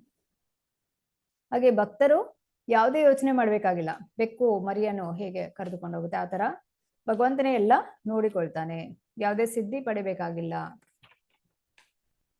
ಸೊ ಭಗವಂತನೇ ರಕ್ಷಣೆಯನ್ನು ಮಾಡ್ತಾನೆ. ಆದ್ರೆ ನಾವು ಅಷ್ಟಾಂಗ ಯೋಗವನ್ನು ಮಾಡಿದಾಗ ಏನ್ ಸಿದ್ಧಿಗಳನ್ನು ಪಡೆದಿರ್ತೇವೆ ಅದೇ ರಕ್ಷಣೆ ಮಾಡ್ಬೇಕಾಗ್ತದೆ. ಆದ್ರೆ ಆ ಸಿದ್ಧಿಗಳನ್ನು ಪಡೆದಾಗ ಅವರಿಗೆ ಏನಾಗ್ತದೆ, ಅಹಂಕಾರ ಬರುತ್ತೆ ಅದರಲ್ಲಿ. ಸೊ ಅದರಲ್ಲಿ ಪತನವನ್ನು ಹೊಂದುವ ಅಪಾಯಕ್ಕೆ ಅವನು ಬೀಳ್ತಾನೆ. ಇದಕ್ಕೆ ಉದಾಹರಣೆಯಾಗಿ ನೀವು ನೋಡ್ಬೋದು ಅಂಬರೀಷ್ ಮಹಾರಾಜ ಮತ್ತೆ ದುರ್ವಾಸ ಮುನಿ. ಇದೆ, ಯಾರಾದ್ರೂ ಹೇಳ್ಬೋದಾ? ಇಲ್ಲಿ ಅಷ್ಟಾಂಗ ಯೋಗ ಮತ್ತೆ ಭಕ್ತಿ ಯೋಗಕ್ಕೆ ಉತ್ತಮವಾದ ಉದಾಹರಣೆ ವಿವರಿಸ್ತೀರಾ? ಹರೇ ಕೃಷ್ಣ. ಹರೇ ಕೃಷ್ಣ ಮಾತಾಜಿ. ಅಂದ್ರೆ ಅಂಬರೀಷ ಮಹಾರಾಜ ಅವರು ನವವಿಧ ಭಕ್ತಿಯಲ್ಲಿ ತೊಡಗಿದ್ರು. ಅಂದ್ರೆ ಕೈಗಳು ಭಗನ ಅದೇ ಅಲ್ಲ ಮಾತಾಜಿ, ಅರ್ಚನಾ ವಿಗ್ರಹ ಮಾಡಕ್ಕೆ, ಮತ್ತೆ ಕಾಳುಗಳು ಮಂದಿರಕ್ಕೆ ಪ್ರವೇಶಿಸ ಮಾಡೋದಕ್ಕೆ. ನಾನು ಕೇಳಿದ ಪ್ರಶ್ನೆ ಇಲ್ಲಿ, ಅಂಬರೀಷ ಮಹಾರಾಜರು ಭಕ್ತಿ ಯೋಗವನ್ನು ಮಾಡ್ತಾ ಇರ್ತಾರೆ, ದುರ್ವಾಸ ಮುನಿ ಅವರು ಯೋಗಿ ಆಗಿರ್ತಾರೆ. ಇದನ್ನ ವಿವರಿಸಿ ಅಂತೇಳಿ. ಅಂದ್ರೆ ಏಕಾದಶಿ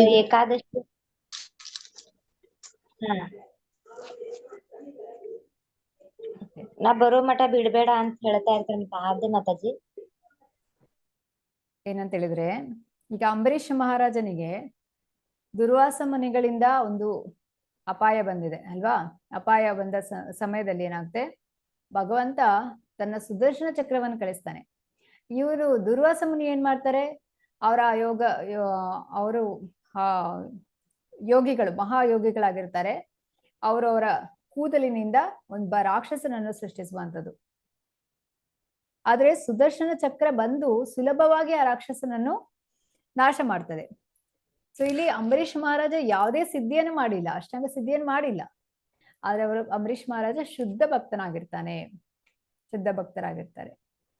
ಸೊ ಯಾವಾಗ್ಲೂ ಭಗವಂತನ ಸೇವೆಯಲ್ಲಿ ತೊಡಗಿಸಿಕೊಳ್ಳುವಂಥದ್ದು ಅಂತ ಹೇಳಿದ್ರೆ, ಸವೈ ಮನ ಕೃಷ್ಣ ಪದಾರವಿಂದರೆಯೋರು ತಮ್ಮ ಎಲ್ಲಾ ಇಂದ್ರಿಯಗಳನ್ನು ಭಗವಂತನ ಸೇವೆಯಲ್ಲಿ ತೊಡಗಿಸಿದ್ರು.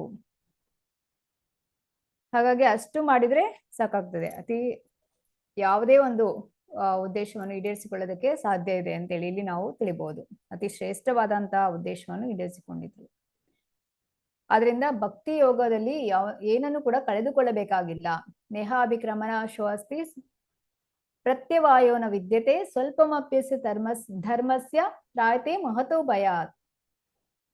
ಭಕ್ತಿ ಯೋಗದಲ್ಲಿ ನಾವು ಏನನ್ನು ಕೂಡ ಕಳೆದುಕೊಳ್ಬೇಕಾಗಿಲ್ಲ, ಹೆಚ್ಚಿನದನ್ನು ಪಡೀತೇವೆ.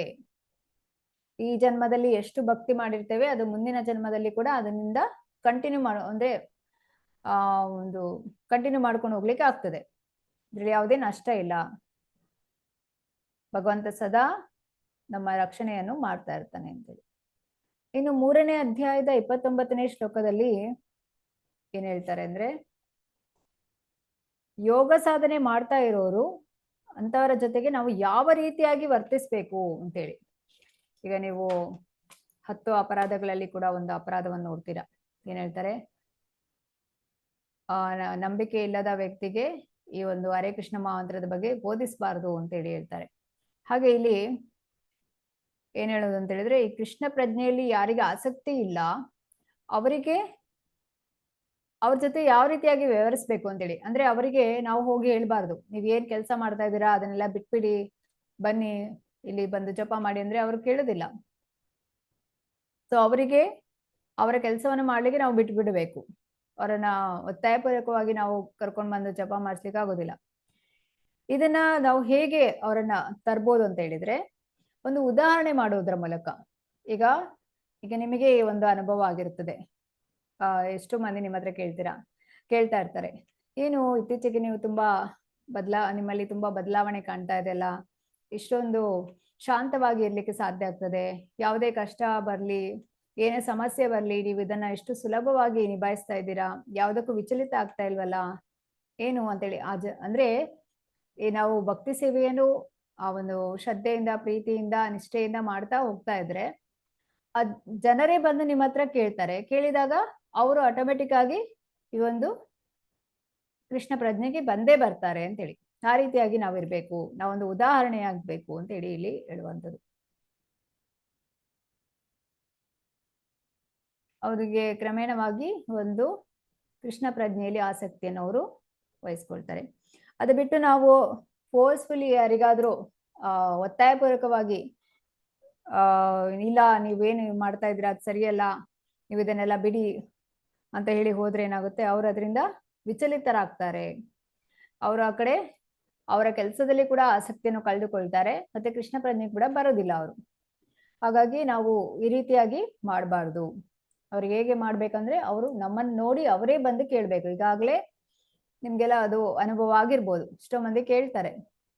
ಈಗ ಒಂದು ಬೆಳಗಿನ ಸಮಯದಲ್ಲಿ ಕೆಲವರು ವಾಕಿಂಗ್ ಹೋಗೋದಾಗ್ಲಿ, ಅಥವಾ ಆಫೀಸಲ್ಲಿ ಇರ್ಲಿ, ಈಗ ಒಂದು ಶಾಂತವಾದ ವಾತಾವರಣದಲ್ಲಿ ನಮ್ಮ ಕೆಲಸವನ್ನು ನಾವೇ ಮಾಡ್ಕೊಂಡು ಬರುವಾಗ ಜನರಿಗೆ ಒಂದು ಆಶ್ಚರ್ಯ ಆಗ್ತದೆ, ಹೇಗೆಪ್ಪ ಇವರು ಇಷ್ಟೊಂದು ಚೇಂಜ್ ಆದ್ರು, ಬದಲಾವಣೆ ಆದ್ರು, ಇಷ್ಟೊಂದು ಸಂತೋಷವಾಗಿರ್ತಾರೆ, ಏನಿದಕ್ಕೆ ಕಾರಣ ಅಂತ ಹೇಳಿ. ಹಾಗೆ ಅವರಾಗಿ ಬಂದು ಕೇಳುವಂತೆ ನಾವು ಒಂದು ಭಕ್ತಿ ಸೇವೆಯನ್ನು ಮಾಡ್ತಾ ಇರ್ಬೇಕು ಅಂತೇಳಿ.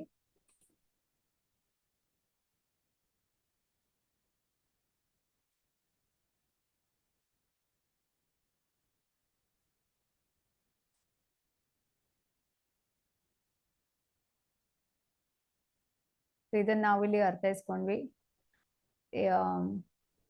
ಪ್ರಭುಪಾದರ ಮನಸ್ಥಿತಿ ಮತ್ತು ಧ್ಯೇಯ ನಮಗೆ ಪ್ರತ್ಯೇಕವಾಗಿ ಮತ್ತು ಇಸ್ಕಾನ್ಗಾಗಿ ಈ ತತ್ವಗಳ ಪ್ರಾಮುಖ್ಯತೆಯನ್ನು ತಿಳಿದುಕೊಂಡ್ವಿ.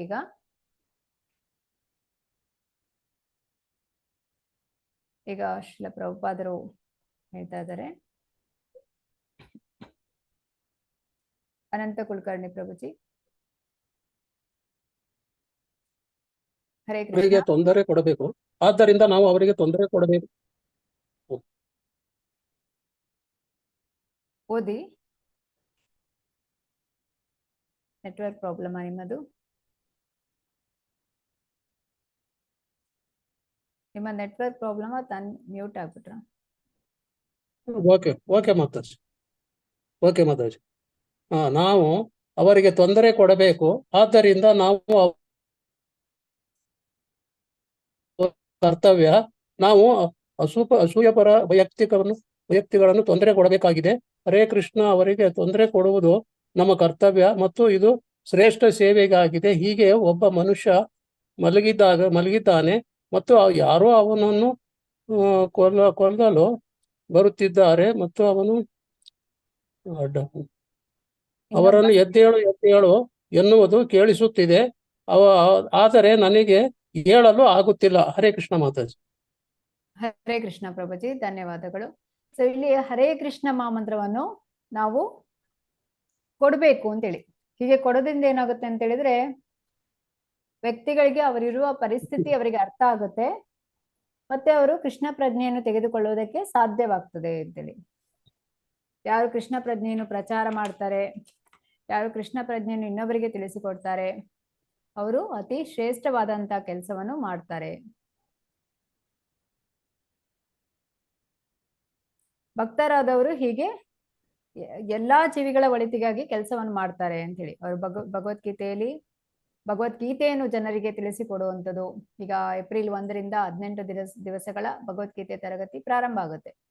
ಸೊ ನೀವೇನ್ ಮಾಡ್ಬೇಕಂದ್ರೆ, ನಿಮ್ಮೆಲ್ಲ ಪರಿಚಯ ಸಂಬಂಧಿಕರಿಗೆ, ಫ್ರೆಂಡ್ಸಿಗೆ ಎಲ್ಲ ಹೇಳುದು, ಗೆಳೆಯರಿಗೆ ಎಲ್ಲ ಫ್ರೆಂಡ್ಸಿಗೆ ಹೇಳೋದ್ರಿಂದ ಅವರಿಗೆ ಕೂಡ ಈ ಭಗವಂತನ ಒಂದು ಅನುಗ್ರಹ ಸಿಗುತ್ತೆ.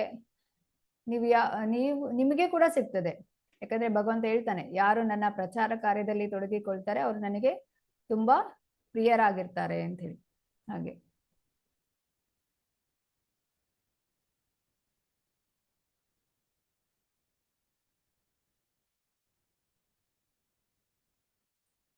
ಲಕ್ಷ್ಮೀ ಮಾತಾಜಿ.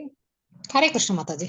ಹರೇ ಆದ್ದರಿಂದ ಅವನು ಹೇಳಬಹುದು, ನೀವು ನನ್ನನ್ನು ಏಕೆ ತೊಂದರೆಗೊಳಿಸುತ್ತಿದ್ದೀರಿ? ಆದರೆ ಅದು ಸೇವೆಗಾಗಿ ಅವನು ರಕ್ಷಿಸಲ್ಪಡುವನು. ಮಾಯೆಯು ಅವನನ್ನು ಕೊಲ್ಲಲು ಬರುತ್ತಿದೆ, ಅವನನ್ನು ನರಕದ ಕತ್ತಲೆಯಾದ ಪ್ರದೇಶಕ್ಕೆ ಕಳುಹಿಸಲು, ಮತ್ತು ನೀವು ಅವನನ್ನು ಹರೇ ಕೃಷ್ಣ ಜಪ ಮಾಡಿ ರಕ್ಷಿಸುತ್ತಿದ್ದೀರಿ. ಹರೇ ಕೃಷ್ಣ ಮಾತಾಜಿ. ಹರೇ ಕೃಷ್ಣ ಮಾತಾಜಿ, ಧನ್ಯವಾದಗಳು. ಹಾಗೆ ಇಲ್ಲಿ ಹೇಳುವಂಥದ್ದು ಈ ಒಂದು ಕೃಷ್ಣ ಪ್ರಜ್ಞೆಯನ್ನು ಅಂದ್ರೆ ಈ ಹರೇ ಕೃಷ್ಣ ಮಹಾಮಂತ್ರವನ್ನು ಇನ್ನೊಬ್ಬರಿಗೆ ಕೊಡುವುದು ಅಂತ ಹೇಳಿದ್ರೆ ತಿಳಿಸಿಕೊಡುವಂಥದ್ದು. ಈ ಒಂದು ಭಗವದ್ಗೀತೆಯ ಒಂದು ಭಗವದ್ಗೀತೆಯನ್ನು ಜನರಿಗೆ ತಿಳಿಸಿಕೊಡುವಂಥದ್ದು. ಈಗ ನೀವು ನೋಡ್ಬೋದು ಎಷ್ಟು ಈ ಬುಕ್ ಡಿಸ್ಟ್ರಿಬ್ಯೂಷನ್ ಮಾಡ್ತಾರೆ.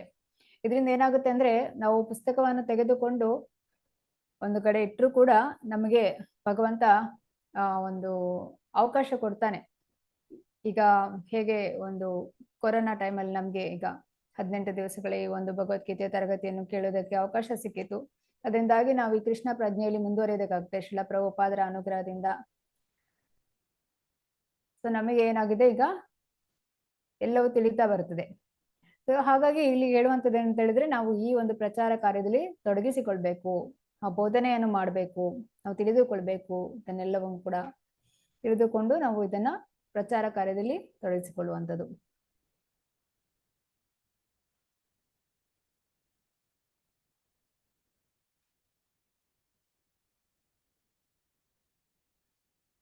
ಮಂಜುಳಾ ಮಾತಾಜಿ. ಹರೇ ಕೃಷ್ಣ ಮಾತಾಜಿ. ಹರೇ ಕೃಷ್ಣ. ಉಪದೇಶ ಮಾಡುವುದು ಅತ್ಯುತ್ತಮ ಸೇವೆಯಾಗಿದೆ. ಮ್ಯೂಟ್ ಆದ್ರ?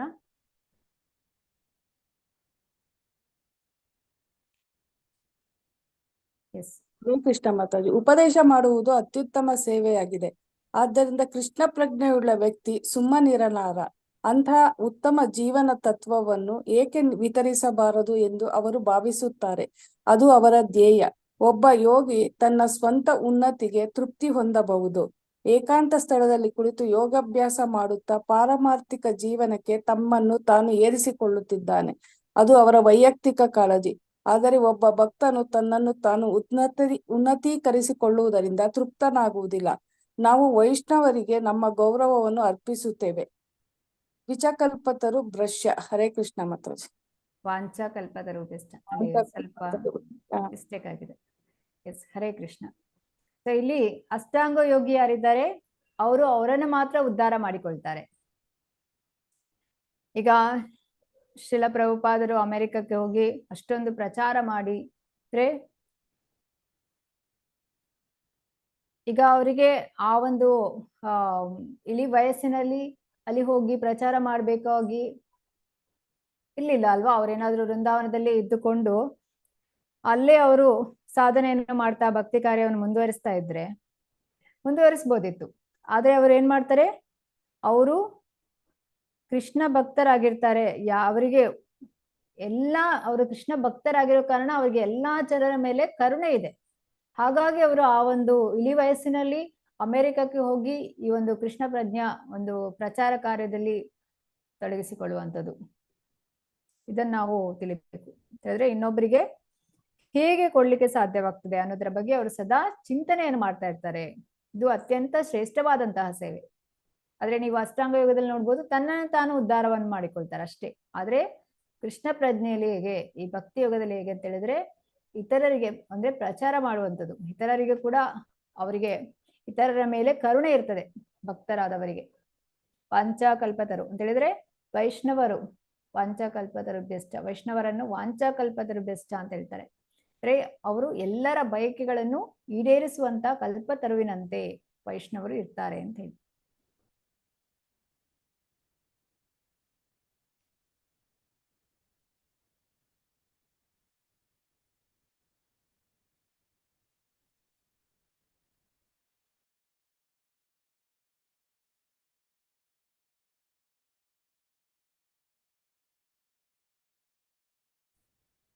ಹರೇ ಕೃಷ್ಣ. ಸುನೀತಾ ಮಾತಾಜಿ ಅನ್ಮ್ಯೂಟ್ ಮಾಡಿ. ಹರೇ ಕೃಷ್ಣ ಮಾತಾಜಿ. ಹರೇ ಕೃಷ್ಣ. ಉಪದೇಶ ಮಾಡುವುದು ಅತ್ಯುತ್ತಮ ಸೇವೆಯಾಗಿದೆ. ಭಗವದ್ಗೀತೆಯನ್ನು ಬೋಧಿಸುವ ಯಾರಾದರೂ ಭಗವಂತನ ಅತ್ಯಂತ ಪ್ರಿಯ ಭಕ್ತ ಎಂದು ಭಗವದ್ಗೀತೆಯಲ್ಲಿ ಹೇಳಲಾಗಿದೆ. ಅವರು ಹೊರಗೆ ಹೋಗುತ್ತಿದ್ದಾರೆ, ಅವರು ಉಪದೇಶ ಮಾಡುತ್ತಿದ್ದಾರೆ, ಅವರು ವಿರೋಧಾತ್ಮಕ ಅಂಶಗಳನ್ನು ಭೇಟಿ ಮಾಡುತ್ತಿದ್ದಾರೆ. ಕೆಲವೊಮ್ಮೆ ಅವರು ಸೋಲುತ್ತಾರೆ, ಕೆಲವೊಮ್ಮೆ ನಿರಾಶರಾಗುತ್ತಾರೆ, ಕೆಲವೊಮ್ಮೆ ಮನವೊಲಿಸಲು ಸಾಧ್ಯವಾಗುತ್ತದೆ. ಆದರೆ ನಾನು ಹೋಗಿ ಸ್ವಲ್ಪ ಕೈ ಅಡ್ಡ ಬಂದಿದೆ. ನಾನು ಕೃಷ್ಣ ಪ್ರಜ್ಞೆಯನ್ನು ಬೋಧಿಸುತ್ತೇನೆ ಎಂಬ ಪ್ರಯತ್ನವು ಭಗವಂತನ ಅತ್ಯುತ್ತಮ ಸೇವೆಯಾಗಿದೆ. ಭಗವದ್ಗೀತಾ 6.25-29 ಲಾಸ್ ಏಂಜಲ್ಸ್ ಬೋರಿಯಾ 18.1969. ಹರೇ ಕೃಷ್ಣ ಮಾತಾಜಿ. ಧನ್ಯವಾದಗಳು. ಧನ್ಯವಾದ ಮಾತಾಜಿ. ಹರೇ ಕೃಷ್ಣ. ಸೊ ಈ ರೀತಿ ಭಕ್ತಿ ಸೇವೆ ಮಾಡೋದ್ರಿಂದ ನಾವು ಭಗವಂತನ ಪ್ರೀತಿಯನ್ನು ಗಳಿಸ್ಲಿಕ್ಕೆ ಸಾಧ್ಯ. ಭಗವಂತನೇ ಹೇಳಿದಾನೆ 18ನೇ ಅಧ್ಯಾಯದಲ್ಲಿ, ಯಾರು ನನ್ನ ಈ ಪ್ರಚಾರ ಕಾರ್ಯದಲ್ಲಿ ತೊಡಗಿಸಿಕೊಳ್ತಾರೆ ಅವರು ನನಗೆ ಅತ್ಯಂತ ಪ್ರಿಯರಾದವರು ಅಂತ ಹೇಳಿ. ಯಾರು ಭಗವಂತನ ಪ್ರೀತಿಗೆ ಒಂದು ಪಾತ್ರರಾಗ್ತಾರೆ ಅವರು ಭಗವಂತನ ಧಾಮಕ್ಕೆ ಹೋಗುದು ಖಂಡಿತ ಅಂತೇಳಿ. ಸೊ ಆಗ ಭಗವಂತನ ಭಕ್ತಿಯು ಸಿಗ್ಲಿಕ್ಕೆ ಸಾಧ್ಯವಾಗ್ತದೆ. ಇದೇ ಜೀವನದ ಅತ್ಯಂತ ಪರಿಪೂರ್ಣವಾದಂತಹ ಸ್ಥಿತಿ ಅಂತೇಳಿ ನಾವಿಲ್ಲಿ ತಿಳಿಯುವಂಥದ್ದು.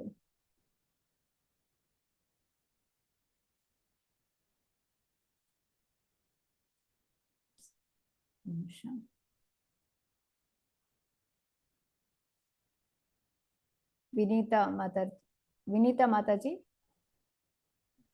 ಹರೇ ಕೃಷ್ಣ ಮಾತಾಜಿ. ಹರೇ ಕೃಷ್ಣ. ಯೋಗಾಭ್ಯಾಸವು ಅದರಲ್ಲಿಯೂ ಕೃಷ್ಣ ಪ್ರಜ್ಞೆಯಲ್ಲಿನ ಭಕ್ತಿ ಯೋಗವು ತುಂಬಾ ಕಠಿಣವಾದದ್ದು ಎಂದು ತೋರಬಹುದು. ಆದರೆ ಯಾರಾದರೂ ಗಟ್ಟಿ ಸಂಕಲ್ಪದಿಂದ ತತ್ವಗಳನ್ನು ಅನುಸರಿಸಿದರೆ ನಿಶ್ಚಯವಾಗಿಯೂ ಭಗವಂತನು ಸಹಾಯ ಮಾಡುತ್ತಾನೆ. ಏಕೆಂದರೆ ತಮಗೆ ತಾವೇ ಅದು ಕೈ ಅಡ್ಡಾಗಿದೆ ಅಂತ ತಮಗೆ ತಾವೇ ನೆರವಾಗುವವರಿಗೆ ಭಗವಂತನು ನೆರವಾಗುತ್ತಾನೆ. ಸೊ ಭಕ್ತಿ ಯೋಗವನ್ನು ಯಾರು ಬೇಕಾದ್ರೂ ಮಾಡ್ಬೋದು ಅಂತ ಹೇಳುವ ಜನರಿದ್ದಾರೆ. ಆದ್ರೆ ನಿಜವಾಗಿ ಭಕ್ತಿ ಯೋಗವನ್ನು ಮಾಡುವಂಥದ್ದು ಸುಲಭದ ಮಾತಲ್ಲ. ಹೇಳಿದ್ರೆ ಇಲ್ಲಿ ನನ್ನ ಮನಸ್ಸಿಗೆ ಬಂದಾಗೆ ನಾನು ಮಾಡ್ಲಿಕ್ಕೆ ಆಗೋದಿಲ್ಲ. ನಾವು ಸಾಧನೆ ರೀತಿಯಲ್ಲಿ ಮಾಡ್ಬೇಕು ಅಂತೇಳಿ ಇಲ್ಲಿ ತಿಳಿಯುವಂಥದ್ದು.